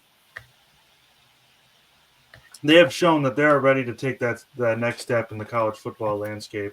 And, I feel like the Big 12 and ACC are very comparable to one another, with the ACC holding the slight edge over the Big 12, with teams like Clemson, SMU, being in the ACC. I think they hold that slight edge in power over the Big 12. So I think, if I'm remembering correctly, these teams have had pretty comparable records. Georgia Tech was like 7-5, 6-6, Yeah, something like while that. Colorado was 8-4. Yeah, or nine Um, and three or something like that. I believe. I'm sorry. I think they were 9-3 like a season ago, but then they lost their bowl game, so then they were 9-4. Yeah. Okay. Well, even still, you're having so much turnover on that Colorado offense. Travis Hunter and the defense, because Travis Hunter's gone. Right. Um, Right. Travis Hunter's gone. Shedeur Sanders is gone. I think There's they had just like going a to be lot of so just much. transfers in general too. Like if or maybe that was the year before, but like I don't know. I They forgot. But lose yeah, so much yeah. production. I think Georgia Tech. This is their time. I think they take this one. Yeah, I got the Yellow Jackets as well. Another game that I think is going under the radar that could be a pretty good one. They're just not your typical brand names. Although they do play like in the SEC region of the country. We have Auburn and Baylor, and in a Friday night. I think that's a Fox game. So, that one should be good too. But I mean, like they're very evenly matched. I think Baylor's like favored by like 1.5 points. I don't know. It's an interesting one because I think Baylor, like we talked about it earlier, they went like 8-4 quietly last year. Auburn, I don't even know if they made a bowl game last year, but I don't know. I think they have a good quarterback or something like that. So it's a Power Four matchup. It should be very even. I think both teams are looking for like a quality win, and this could be their chance to get one. So I don't know. Maybe for the purposes of watching a new learning more about these two teams, like maybe I'll Well, watch I it. do know. I do know the two things about Auburn. Hugh Freeze is on the hot seat. Yeah. And they went 5-7 last season. 5-7, gotcha. Yeah, I felt Honestly, like they just missed. from those numbers alone, with Baylor quietly going 8-4, like you said, and correcting me on Right. that before, thank you. But with Baylor quietly going 8-4 last season, I think that the Auburn coach might be on his way out. As Maybe. much as because they've been having losing season after losing Yeah. season, to my Hugh Freeze knowledge. is like a really hyped hire coming in from, I forgot where he coached before, but he's like been a big name in college football for like a while. Yeah, he had like a scandal at Ole Miss, and yeah, there's like a bunch of different stuff over there. And then I think he went to like Boise State or something like that. If I'm not mistaken. Ole Miss, scandals, Liberty. That's where it was. Yeah. He kind of led that Liberty turnaround thing, and then there's more controversies over there, and then Baylor. Yeah, there's like a whole mess like off the field with this guy, but at the same time, like being a big name going into Auburn. Yeah, they have not been like a good team. They've been very very average. I think 22 or 23. They were 23. I think they were like 6-6, and they lost to Maryland pretty They badly. got bodied by Maryland. Yeah, I remember They lost to Maryland they got exposed. 31-13. Yeah, Yeah, they really got kicked around by it's Maryland. And kind of Maryland's cool. not a team that should be kicking around another bowl team like that. But Especially I, not like an SEC team, but yeah, exactly. So I mean, I think that team benefited from an extremely weak schedule because if you look at the 2023 Auburn team, they beat UMass, Cal, not Stanford, Samford, Sam. um, Mississippi State, Vanderbilt, and Arkansas. Hmm. I see, because we all know what Vanderbilt was 2 years ago. We know what Mississippi State was and has been. The Yeah, only quality win on this entire schedule is, you know, and um, Chow maybe I don't know. Arkansas Or and maybe California, I Cal, don't know. Maybe maybe. I forgot how good they were, but like I mean, Arkansas's like decent. They're another. Yeah, that was a blowout win over a lesser SEC team, but still an SEC team. They lost to New Mexico State, and that was Diego Pavia's first They got romp blown against out by an New Alabama Mexico team. State. They lost Yeah, by 2 touchdowns. embarrassing. And then in the Iron Bowl, like they almost pulled that one out. That's a rivalry Yeah, game. That almost yeah. doesn't even Uh, count. Like the they always score. like they're always very competitive. My friend's an Alabama fan, so I mean, my friend they're always very competitive at Jordan Hare, and this was no exception. So Isaiah Bond with a big touchdown on fourth and like a mile, and like legendary moment for Alabama. I really thought Auburn had that game too, but like nope. But yeah, they always play that one really tight, and then maybe not always, but especially when it's at Jordan Hare and Auburn, and when it's at Alabama, Tuscaloosa, not quiet. But they last year they beat Texas A&M, Kentucky. They lost to Mizzou, Vandy. They're like again, they're just like your average like power team where they like beat up a non-conference, and they didn't even really do that because they also lost to Cal, and then like yeah, I mean they lost to Arkansas. It's just like they lost to Oklahoma, who wasn't like the greatest, and yeah, I don't know, like, but be the I don't know. I'd probably favor Baylor given what I know about the two squads. Baylor was still 8-4 at the end of the day. Actually, I'm here. I'm seeing Baylor 7-5, 7-5. eight Oh, and five, 8-5. 8-5. Oh, yeah. I guess 8-4 in the regular season, and then they lost to LSU in the bowl game. Is what it was. Yeah, But 8-5. Yeah, I 8-5 final. It's weird because like when I look it up, like it displays like 7 wins, 5 losses, and then I click on ESPN, it says 8-5. Like it Yeah, doesn't because make any sometimes sense. if you click on the wrong, like on the game itself, then they'll just give you the one at that game. So you have to like look at the last one or something. So, but LSU is still a much better like SEC team than Auburn. So, and you know what I mean. Even though like we'll get Wait, to why are you talking LSU. about LSU? Yeah, Oh, who they lost to? Okay.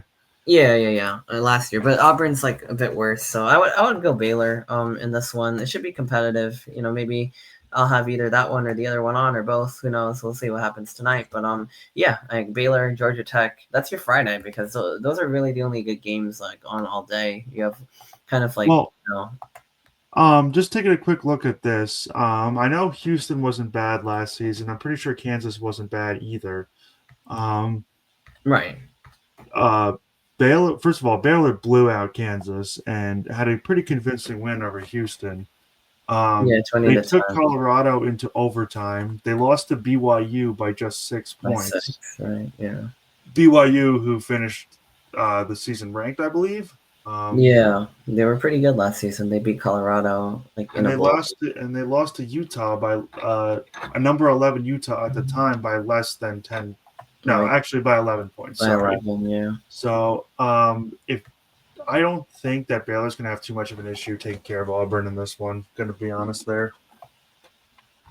Probably not. Yeah, I mean, I feel like they might win by like 7 to 10 or something along those lines, unless Auburn like has a quick fix. But yeah, okay. Well, those are probably the best games on a college football Friday. I mean, I know Michigan State also hosts Western Michigan, and I don't know who knows like how good Michigan State's going to be this year. But yeah, I mean, those are the main draws, I would say. I mean, obviously the big day is Saturday. We should probably get on to that because I mean, there's just going to be this could be one of the best college football Saturdays all season, which is, I guess, probably the reason I wanted to do this episode in the first place to pick them. So, without further ado, about an hour and 15 minutes into this, the big show, Texas taking on Ohio State, number 1 Longhorns, number 3 Buckeyes. I think both of us have been discussing this matchup, like, in person over Ad text, nauseam. this and that. Yeah, so I mean, like, I've been on the record saying like and off the record saying like I think Texas probably wins this game just because there's a little bit more continuity. It's a first start for both of these teams. There's a lot of new O linemen, D linemen, like everything on both sides. But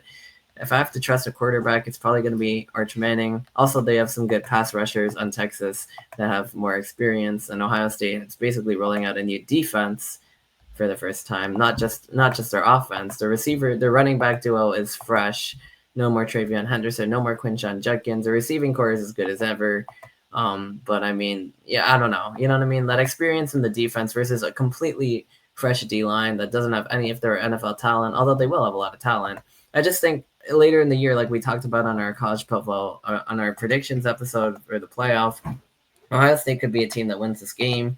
They could be the best team in the country. I just think week 1 going against the Longhorns, I think Texas gets to win. I think it's close, but yeah. I mean, I hope I'm wrong because I like Ohio State and Big Ten fan, all of that. But that's my thought on it. I think it's just such a different Ohio State team, and they have trouble given how good they're both teams are very evenly talented. So I would give the advantage to Texas because of the pass rush and because of the quarterback.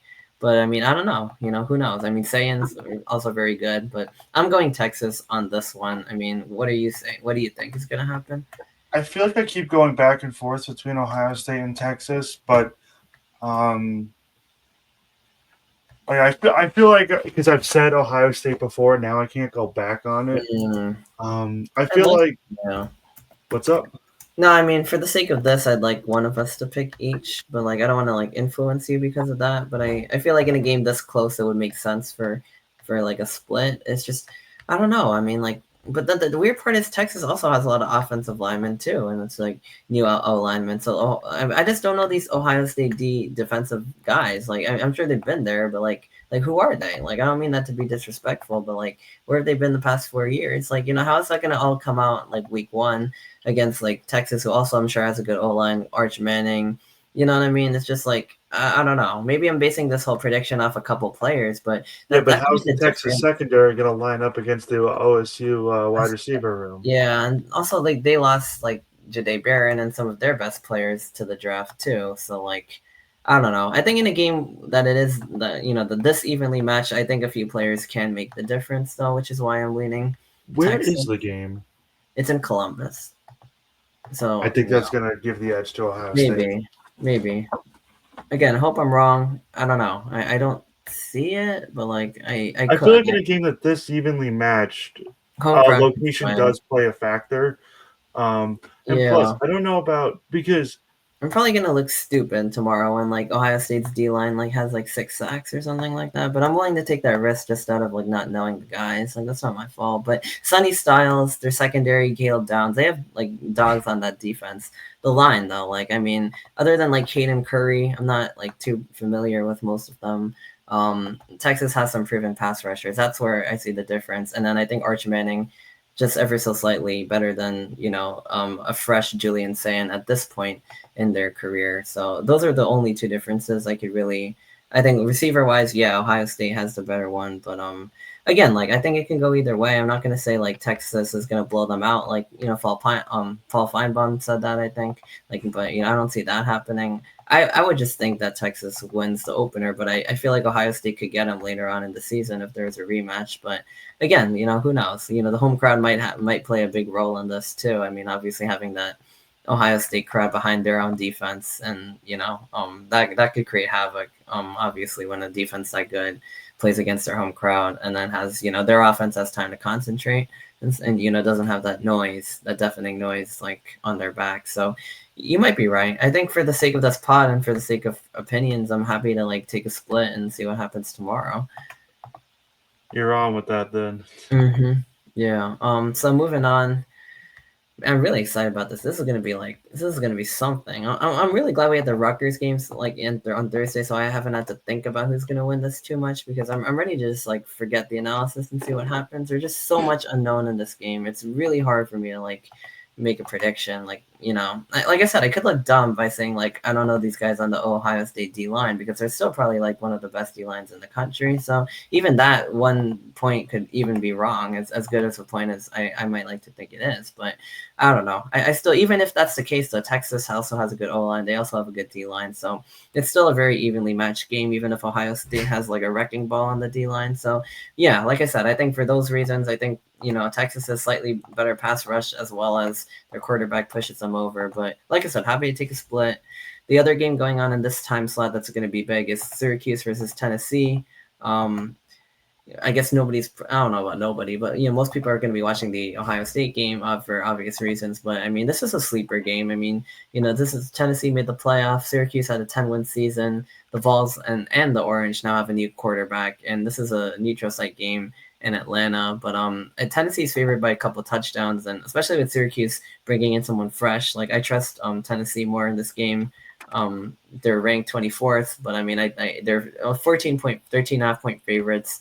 Again, like a lot of unknowns, but I would trust the Volunteers more in this game than I trust the Orange. So that's kind of like my idea of it, because I think they also have UCLA's quarterback coming in to for Tennessee, and he's like more proven than Syracuse is again, so kind of similar thing. But my guess is the Volunteers win, but I'd be surprised if the Orange are able to pull it off. I wouldn't rule it out though, because Syracuse was definitely a feisty team last year for sure.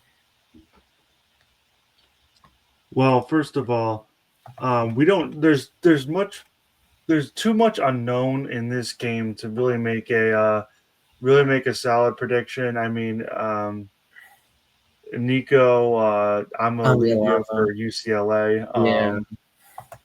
And then Kyle McCord, obviously aging out, going to the NFL. I don't know if he ever actually made anywhere in the NFL. I think he's like on the practice squad with the Eagles, and I saw him playing in the preseason. I think they signed him back to the practice squad if I recall correctly. But yeah, so he had quite the season for Syracuse last season, and he like almost 5,000 yards. But he's not there. It's gonna be fresh faces all over the place. So I feel like even how Ohio State, Texas, at least we kind of know what we're getting ourselves into. This one we really don't know. So I mean, like this is like a complete unknown. However, a lot of people are expecting Syracuse to take a step back in Fran Brown's second year. I mean, now's the time where you're waiting for your recruits to develop. Essentially, you're waiting for the guys that you recruited to be the next ones up. I just don't know if they're quite there yet. Tennessee was knocking on the door of higher level of college football competition. I don't think they're going to have a much of a problem with the orange, but even last year nobody said, "Oh wow, here comes Syracuse, a big threat."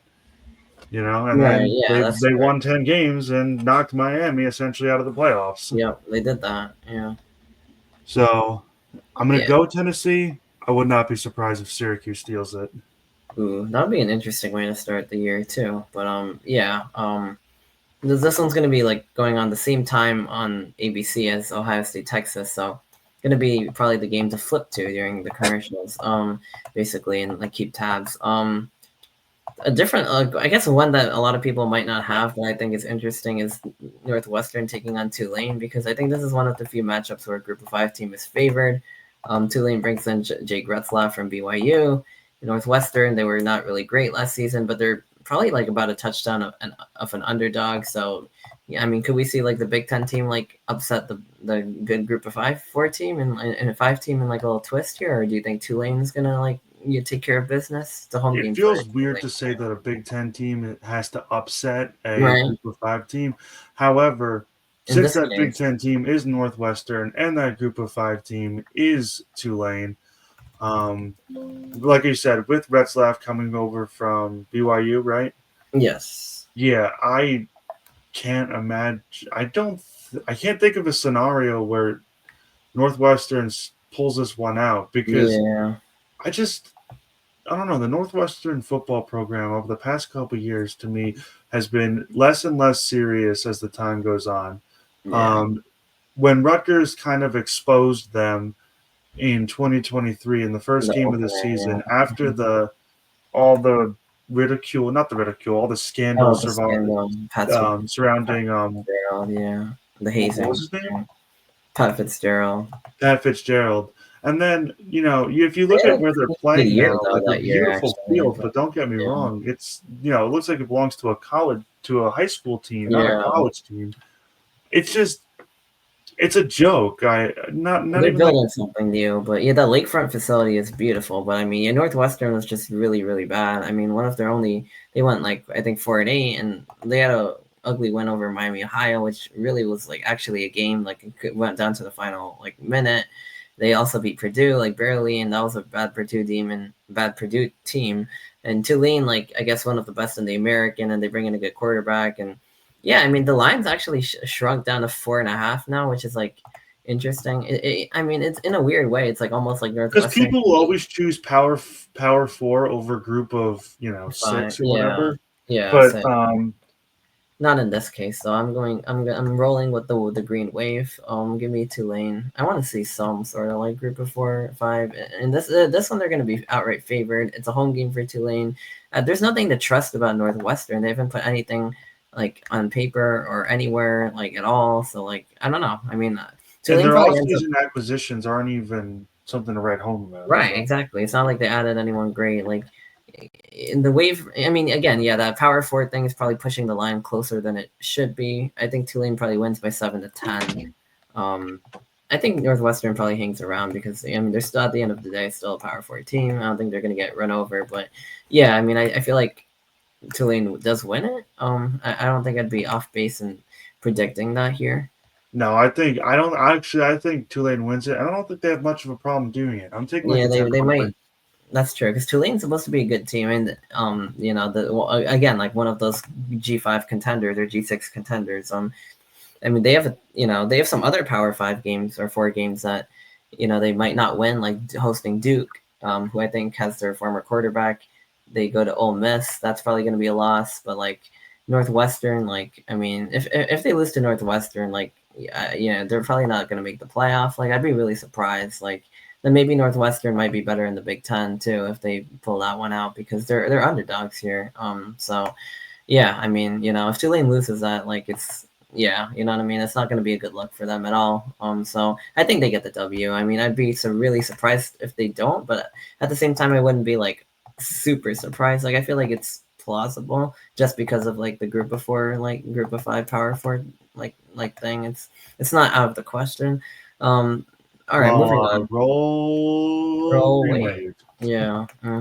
Speaking of rolling waves, we got Roll Tide going against the Seminoles at 3:30, and this is going to be a really fun one. That probably the best game of the afternoon slot, or at least the one that'll have the most eyeballs on it, because these two teams are jeez, and these two teams are in an interesting place. I mean, Alabama missing the playoff under Kalen DeBoer's second season. They lost to Vanderbilt, Oklahoma last year.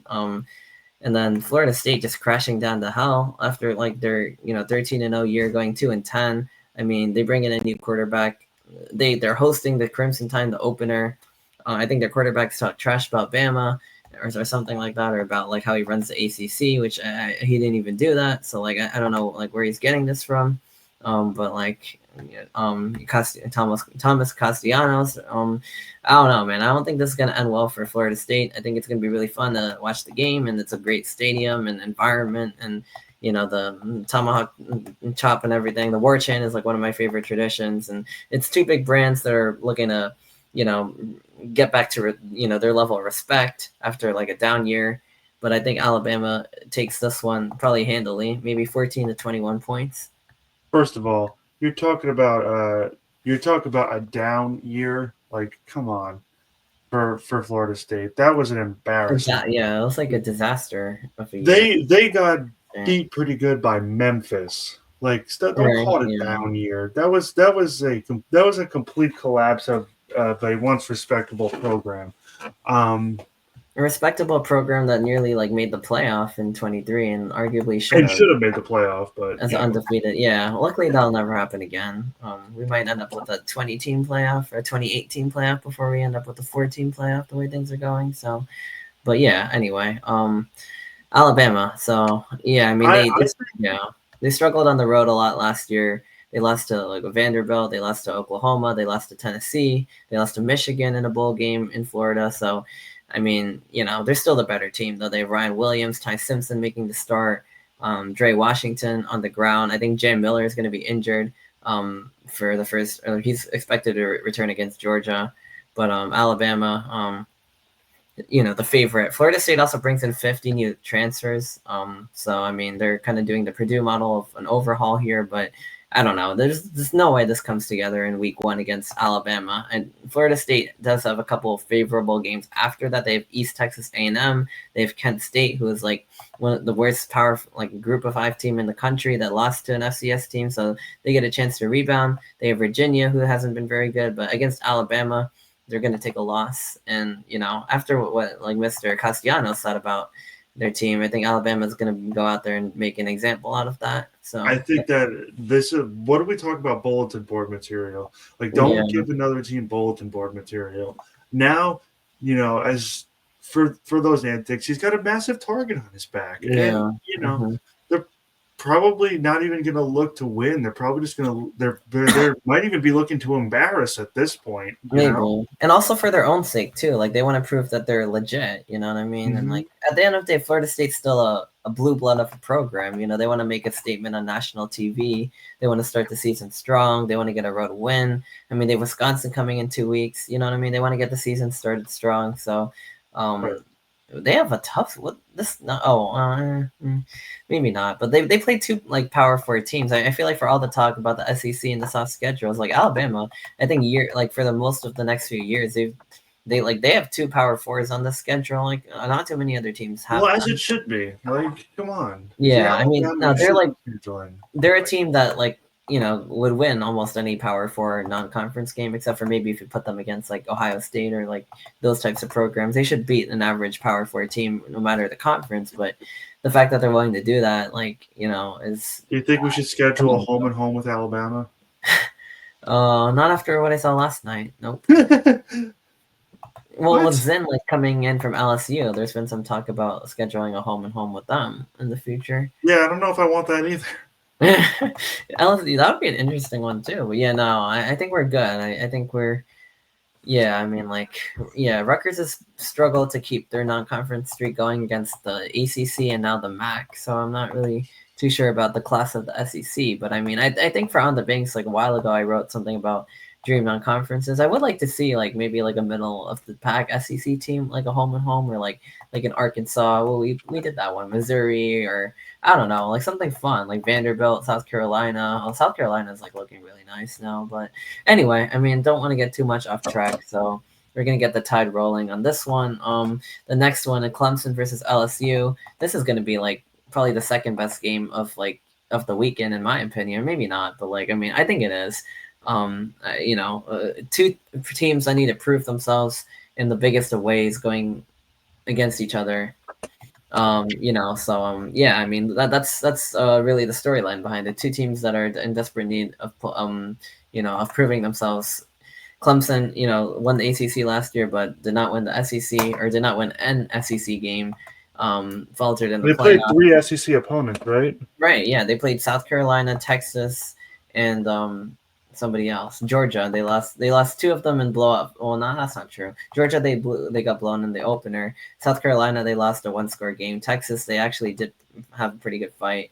Texas was like a really legit team too. But if you're a college football playoff contender, like you're gonna want to like be able to. Clemson has had a history of beating good SEC teams too, like Alabama. They beat Ohio. They were the SEC killer for the longest time. Yeah, they've been the national championship winner, like when they had like Trevor Lawrence and right, and then or Deshaun Watson, I think. Deshaun Watson, yeah, both years I think. So I mean, Clemson like very very, yeah, they've been an SEC killer of the ACC. They've kind of South Carolina's kind of been a little brother, even though they're the SEC team. So it's been like a nice run, but like, can they get back to that kind of stuff? I mean, we'll find out, because LSU Tigers, another team that's been very unimpressive. They've lost like 6 straight openers. They've not been like one of the best SEC teams in like a long time. They struggle against like Alabama. They have not made the playoff. They've been like consistently a good team, like 8-4, 9-3, but they've not been where they were with Jaden Daniels or the national championship. Not Jaden Daniels, like Joe Burrow, and that was a historically dominant LSU team. But I mean, after that, they've just not been the same team. Brian Kelly's looking for respect. After going from Notre Dame to Baton Rouge, and Notre Dame's put themselves on the map. LSU has not. So this is a game. This is a game about respect. It's a game about college football playoff picture standings. Like who's for real, who's not. Like all of that can be decided when the two Tigers go at it. And Clemson's the ACC's version of Death Valley, one of the top environments in college football. It's going to be really exciting. I cannot wait for this game. Yeah. Especially, but you really have to break it down to a couple different things. First of all, LSU losing all those openers just tells me one thing, that they're not ready for opening day. Something goes on in that locker room that makes it so that they're not ready for opening day. Another thing, it's going to be at Clemson's Death Valley, not LSU's. Right. Yeah. Home advantage, Tiger. In a game like this, you best believe home crowd does play an advantage. Night game and evenly match up, top 10 showdown. Yeah, absolutely. Especially in an environment like Clemson's, who's they call it that Death Valley for a reason too. But I was gonna say many people are calling this Cade Klubnik's Heisman to lose, essentially. Yeah, I guess and Clemson's like in that boat with Penn State, where they have a lot of continuity, a lot of NFL talent, a lot of people returning for what should be a really big year, and that's why they're ranked 4th in the AP poll. And LSU is ranked 9th. So I mean, LSU lost to a very underwhelming USC team last year. Yeah, exactly. I think Clemson takes it. Clemson by 7. All right, I like that pick, because I think Clemson does too. I think it's about time that they prove themselves for real and not a pretend team. And I'd love to see. And I think they are the better team too against LSU this year. So I mean, returning all of that, it just Dabo Swinney's been so like resistant to the changes in college football and the transfer. But now he's finally embracing them. A little bit, yeah. But this roster's coming together real nice for Clemson. And yeah, I mean, I think they're going to have something to say this season. I think for the same reason, I think Penn State's going to have something to say this season. And this one, I'm going to go with the Clemson Tigers, probably by like 7. It should be a close game. I don't even want to say 10. It's probably going to be like 7 or less. But give me Clemson over LSU. In the ACC's Death Valley. And finally, an interesting nightcap for us. Utah taking on UCLA. First game with Nico Amialava as a member of the Bruins. This one starts at 11, but I mean, it's yeah. I mean, like after a full day of college football, this is going to be an interesting nightcap. Utah's been like they were the Pac-12 champions like a couple or no, or were they? I think they were. They beat Washington or something like that and like held them out. They've been good, but they've taken a step back. But I mean, compared to where UCLA was, they're still probably going to be the better team, the favorite going into that contest and everything. So I mean, it's an interesting matchup. We got Big Ten versus Big 12 on the West Coast. I mean, I don't know. I mean, it's a lot. I don't know. I mean, unless Nico like comes out like firing, I'd probably go Utah because they've been like a more consistent program recently. But I mean, I could see like UCLA like you really putting themselves on the map with a win in this game. Yeah, no, I definitely see Utah taking this one. I mean, UCLA was very underwhelming last year. Yeah. A little bit of a personal note. I have somebody knocking at my door. If you want, just give me like 2 minutes to go see who that is. Sure. Yeah. I was gonna say if you want to like ad lib while I'm doing that. Sorry. Okay. No. Yeah. No problem. Yeah, I'll do that.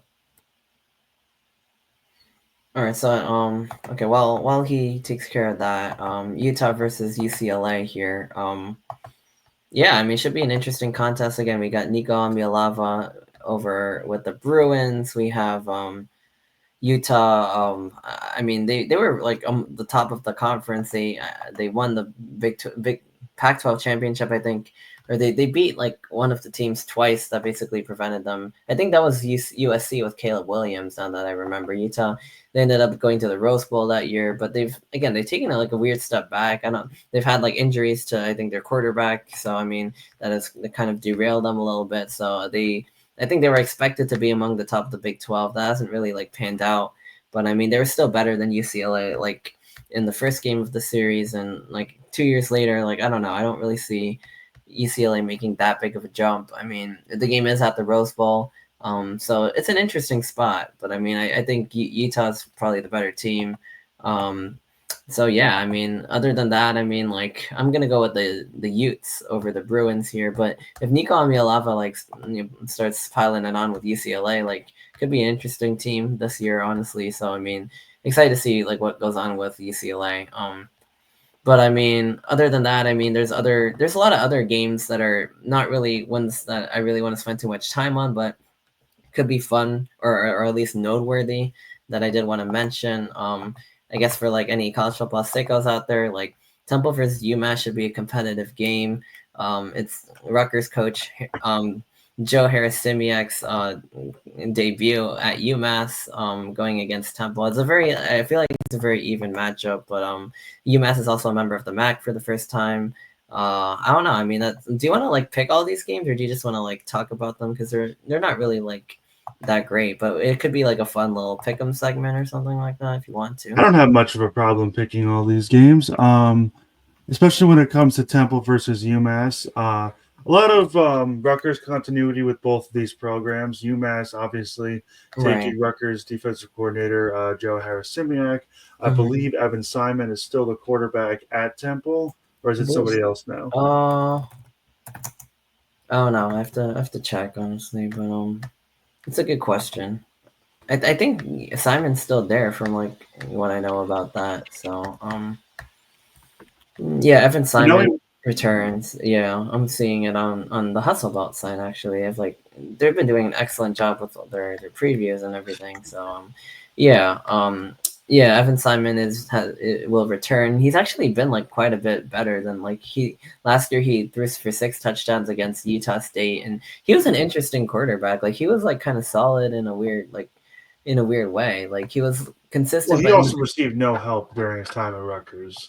Yeah, that's true. But like he was like consistent, but also like underwhelming. Where I don't know, it was like really weird with him. Like it was like he didn't really make a lot of mistakes, but he still threw like a few interceptions that kind of like ruined it. So he was like kind of like a low upside quarterback, but then with not much downside, but then the downside was kind of like derailed the whole thing. So it was just like not really good enough. But like I could see why like on a lower level that would work, because he's kind of like a low ceiling, high floor, but then like on the Big Ten, like it became a low floor because like he had no help and he threw too many interceptions to kind of like get away with that. Is what the problem was with it basically. Like, you know what I mean? He purported himself to be like Mr. Consistency, but then he threw like 3 interceptions, and I'm just like, yeah, no, like, you know, you can't have like your 3 incompletions be like interceptions, like it's just not gonna work. So, but you know, like compared to Gavin Wimsatt, probably the more consistent one of the Rutgers backups, I would say. So yeah, I mean, like anyway, point is like he's definitely taken a step up against like lower level competition. He's kind of figured it out over there. So you know, Temple's a different level of a team and everything, but you know, so is UMass. So I mean, this one, I don't know. I mean, where is it? Is the question. It's at UMass, so I think for that reason, I mean, Temple's been god awful too. Like I think UMass is able to get the W. Well, I think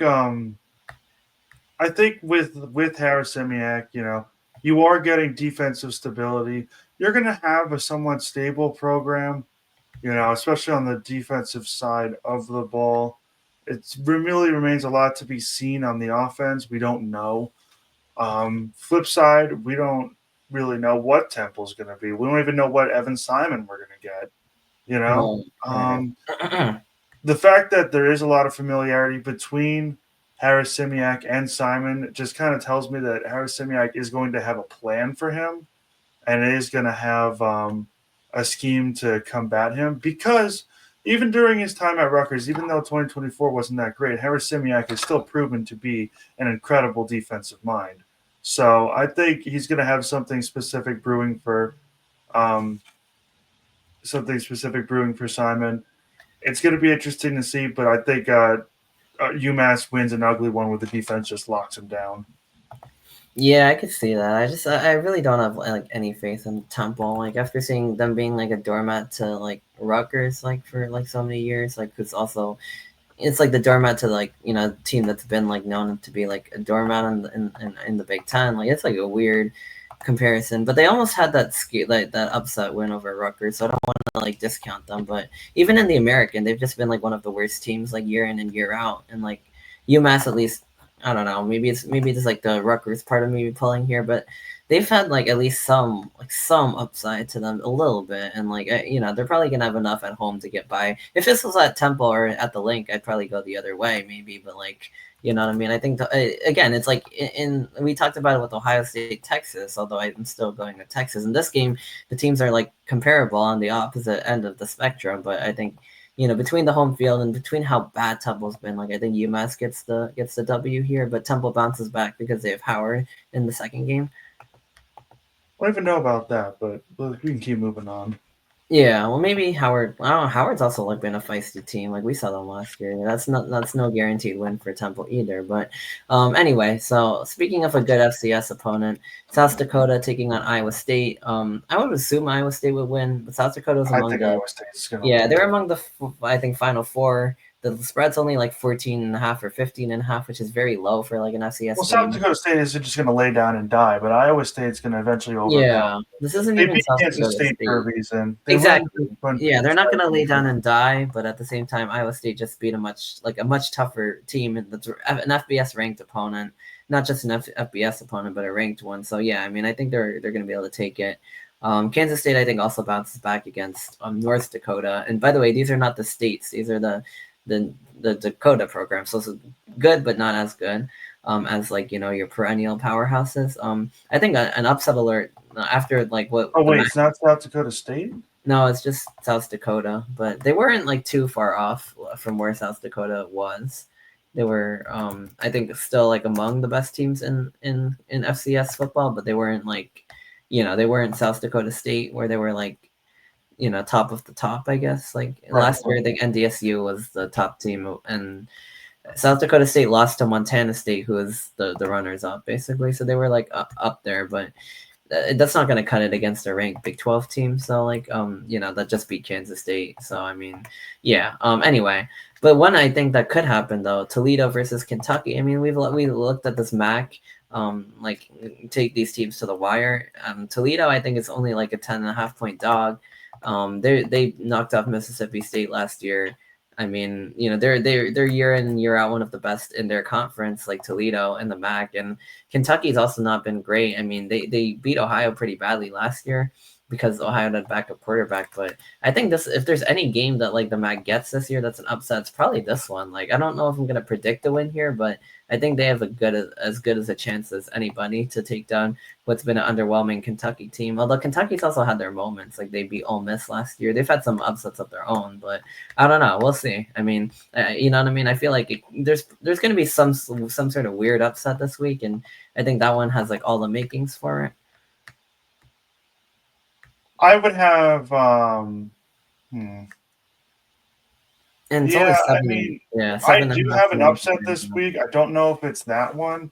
I do have an upset this week. I don't have it. I don't know if it's that one. I think Toledo was going to give a good fight, but I think that Kentucky's eventually going to wear them down in the end.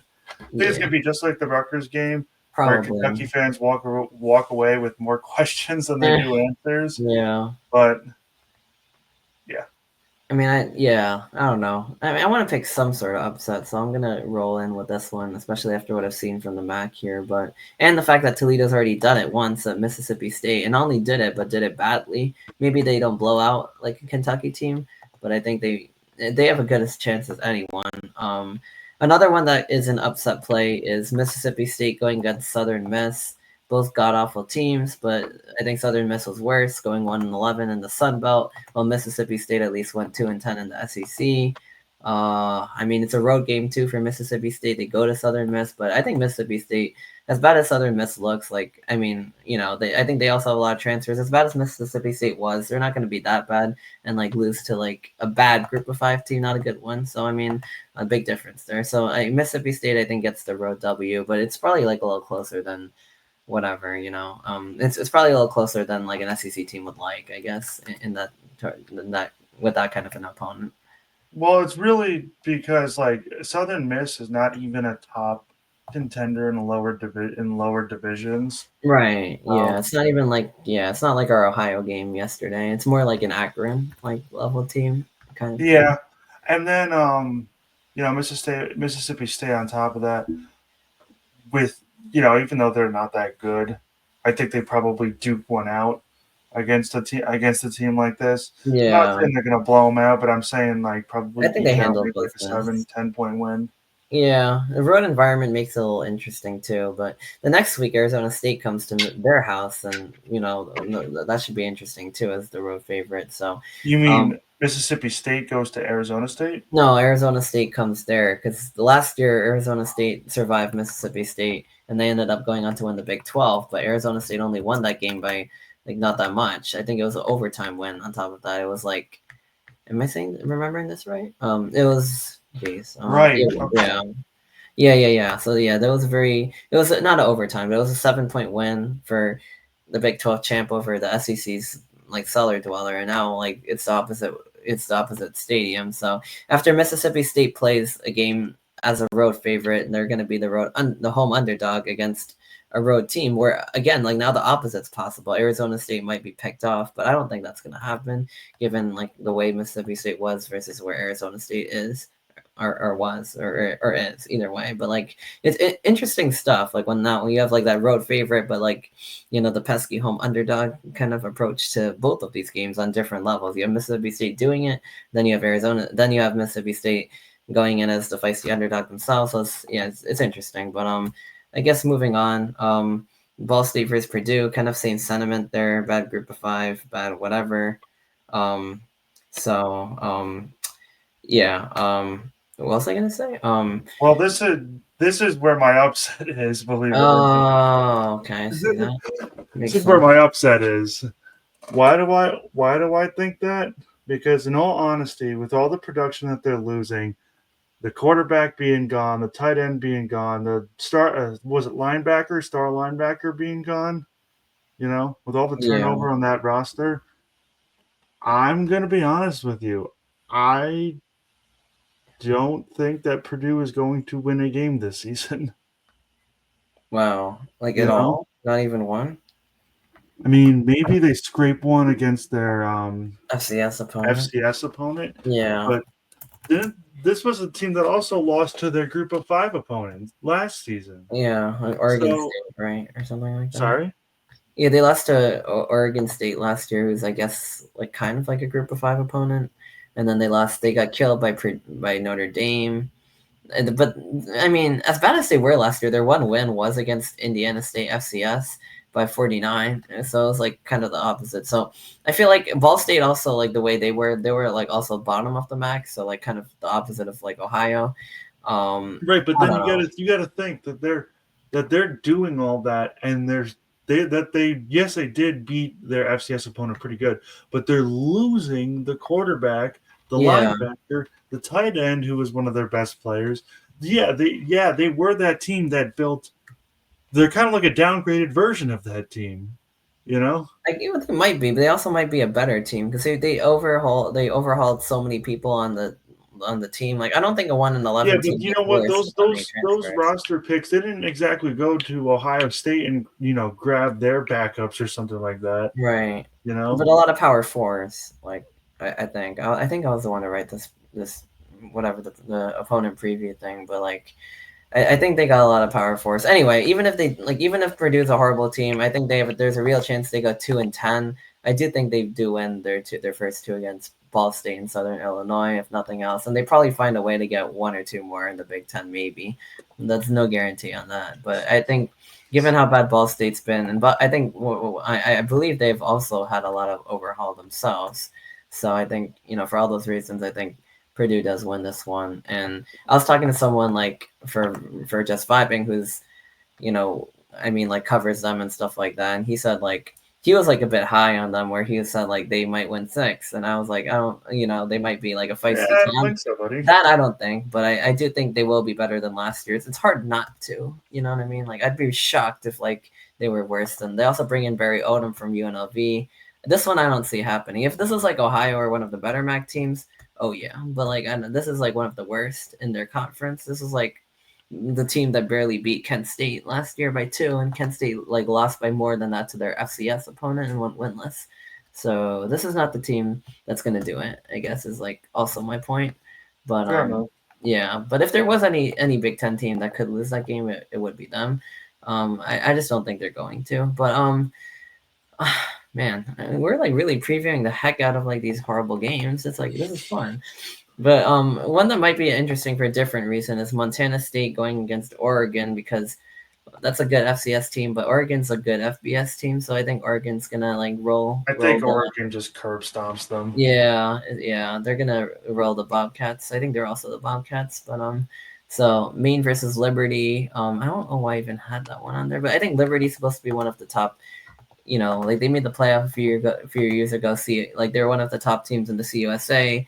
Maine's been like kind of sometimes a good FCS team, but I think Liberty wins that. One thing that always interests me is that Maine, like, if you really look at that entire Northeast region, and I mean like the Northeast, like you're talking Maine, Connecticut, Rhode Island, Boston, Massachusetts, right. Upper New York, stuff like that. Not a lot of like good college football. Like, right? 2 college football teams in Division I FBS. UMass and BC, right? Yeah. Well, UConn. Yeah, UConn. Who's actually been like better, I guess. But yeah. UConn has been getting better. UMass has been a complete dumpster fire. Yeah. BC is like the only like power conference team in the entire region. And BC isn't even that good. No, they're like very average. There too. Rutgers beat them in like they're down like 4-8 year. Where they also barely beat not too bad either. Yeah, that's true, I guess. Yeah.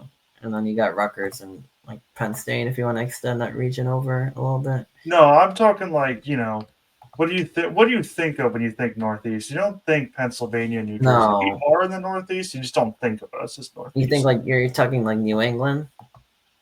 Yeah, New England. Oh, yeah. See, that's basically BC's region because no other team will even compare. UConn's been like kind of like getting better. UMass is bad. A lot of FCS state schools are there. Rhode Island, Maine. New Hampshire, like all of that good stuff. But UDEL's been like FCS power, but that's way out of the region too now. But like anyway, I mean, yeah, some of them have been like kind of scrappy in FCS. I think Liberty at this point should be better than them. In the Big Ten, Penn State huge favorites over Nevada. I don't even think we have to preview that, but that's going to be on CBS at 3:30. Michigan gets their own primetime game against New Mexico on NBC. So I mean, we don't even have to predict that those two Big Ten teams will have no problem. But then I guess going back into the bigger matchups again, Sunday and Monday standalone games. Virginia Tech taking on South Carolina. That's going to be a fun one. It's the Beamer Bowl with Shane Beamer going against his father's Frank Beamer's legendary Virginia Tech program, who's taking quite the step back. I mean, Virginia Tech has started the season slow. They've lost to Rutgers twice. They've lost to Vanderbilt. They play Vandy again. They've lost a lot of those like Power 4 non-conference matchups while not playing the best with them. And this year, South Carolina is like a college football playoff sleeper. They look really damn good. Like, I mean, I think South Carolina gets the season started in a big way over a lesser Virginia Tech program. I think VTech could be a bowl team. There's upside, but like South Carolina is a ranked opponent. Like if they couldn't beat these other teams, they're probably not going to be in this game. So like, you know what I mean? Like I think South Carolina puts themselves on a map with a big opening win. Lenora Sellers looks legit. Dylan Did Stewart Virginia looks Tech legit. also lose their bowl game? I think so. They lost to Minnesota. Yeah.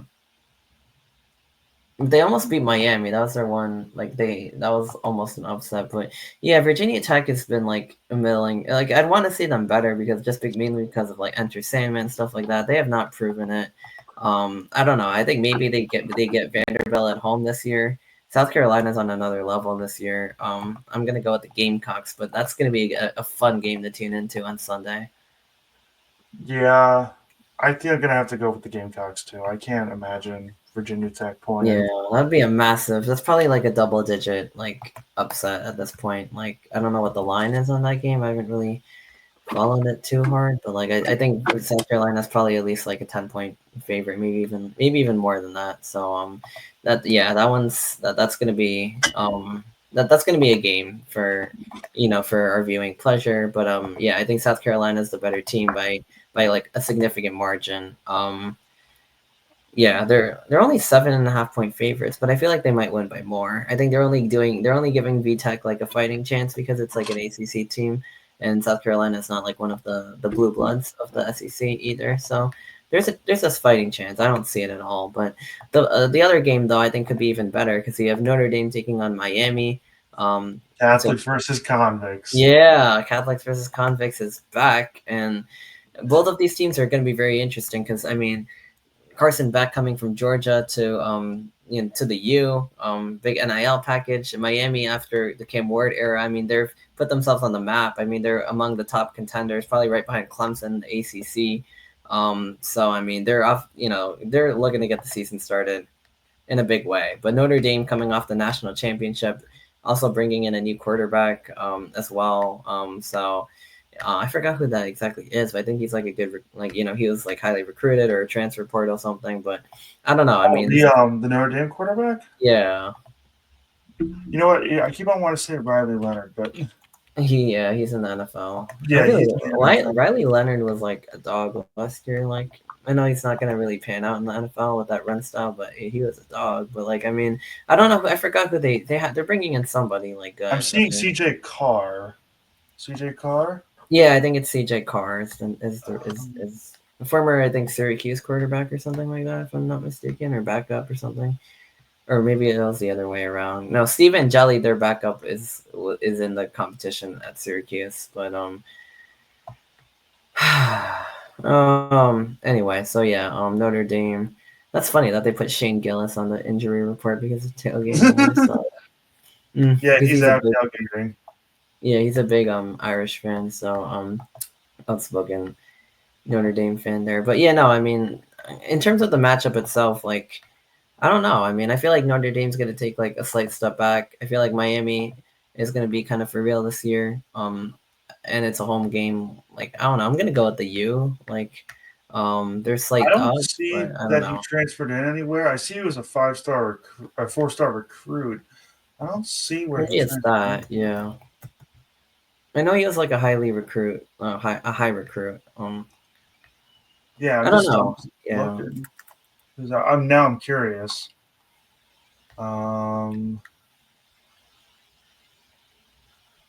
Yeah, I think he won the quarterback competition. Jeremiah Love, the running back, by the way, really, really good. He's going to be back.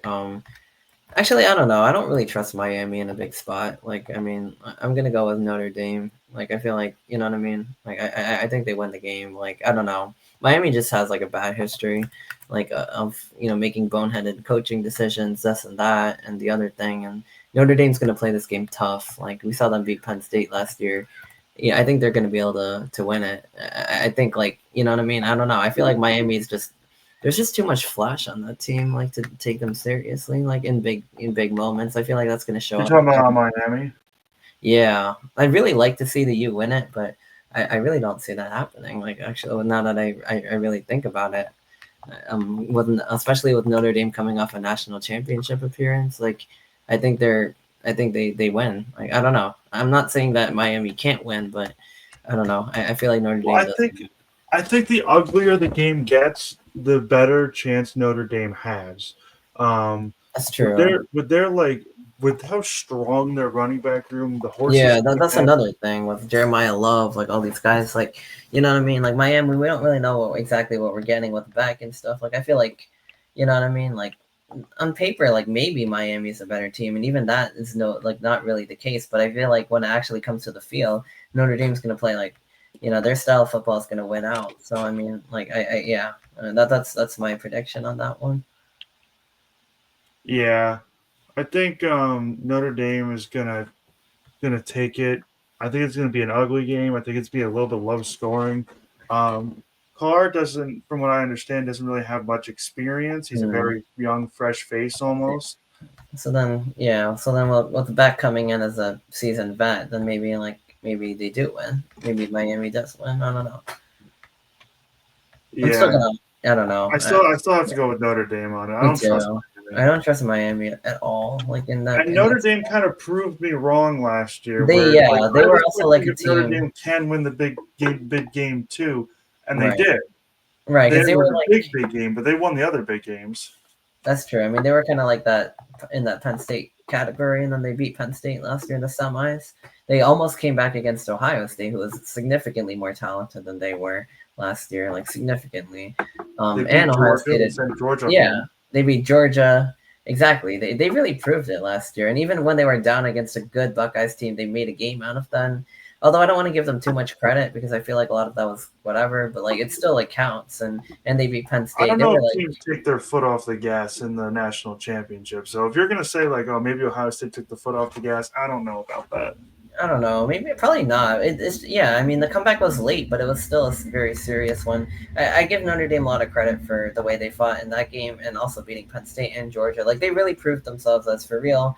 Miami has done absolutely no such thing, and they've made a fool of themselves on more than one occasion. And like so I'm gonna go with the Irish on this one. So I guess to wrap this up, TCU versus UNC. This This one's is gonna what be most everybody's been waiting for. This is why yeah. everyone watched to the end of the podcast. Yeah, exactly. So if you stay for this, you get that. This is going to be most remembered because it's Bill Belichick's NFL debut. But I mean, like roster wise, College like these football. teams, yeah, college football debut, right? Yeah, obviously he's a legendary NFL coach, but really interesting matchup too. I mean, TCU coming in like a few years ago had a big season. I think their quarterback this year is supposed to be he's like sneakily very very good.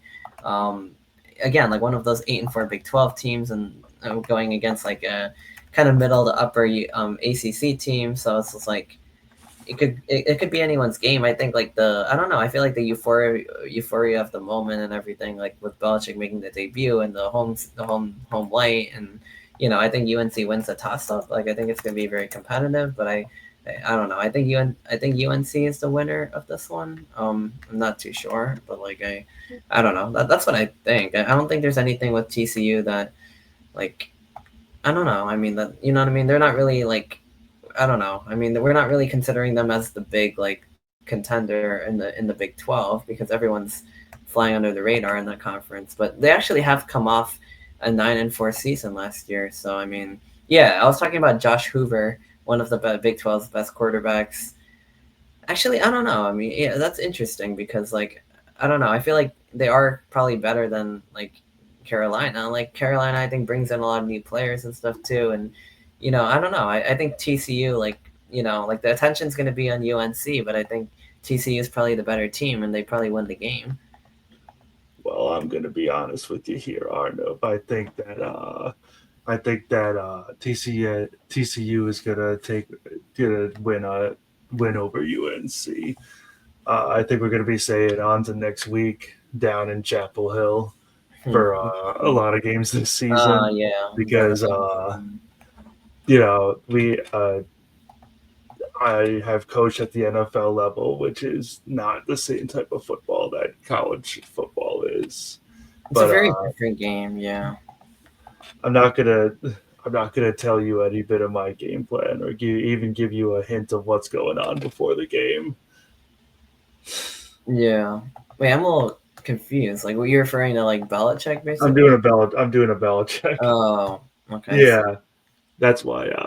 I think after this TCU game, UNC is going to be saying we're on to next week. We're on to Charlotte because that's their next opponent. We're on the. It sounds like Cincinnati, right? Yeah. It's not, we're on to Cincinnati. We're on to Charlotte. I think. Yeah. TCU. Their quarterback was kind of like sneaky, consistent last season. Yeah. I think because it almost seems like college football innovates before the NFL. And then the NFL kind of like follows suit because that's the players that they're getting. Unfortunately for Bill Belichick, he found it very hard to evolve with the evolving NFL. And this reality of college football is already past the NFL. So I think that the game's passed Belichick by a little bit. I think TCU takes it, and we're on to Charlotte. Let's go. We're on to Charlotte, which is a home game for the 49ers, the Charlotte 49ers. That is one of those rare group of 5 Power 4 like games where the group of 5 teams a home team.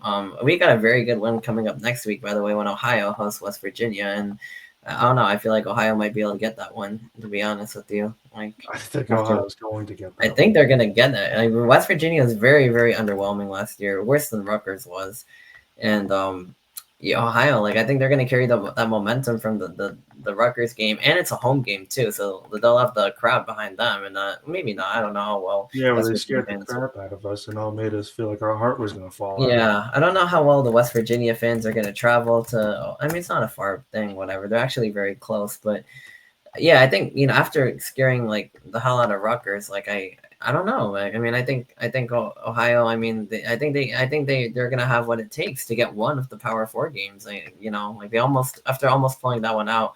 West Virginia has been very, very underwhelming, and I mean, like I said, they lost to Memphis last year in the bowl.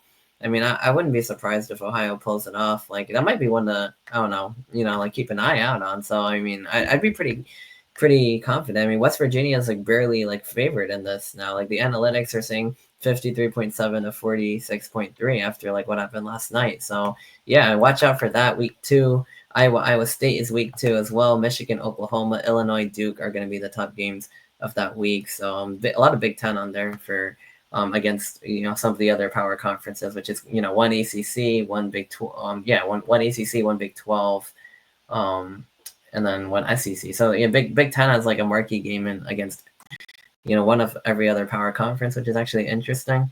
And then you have this Ohio, West Virginia.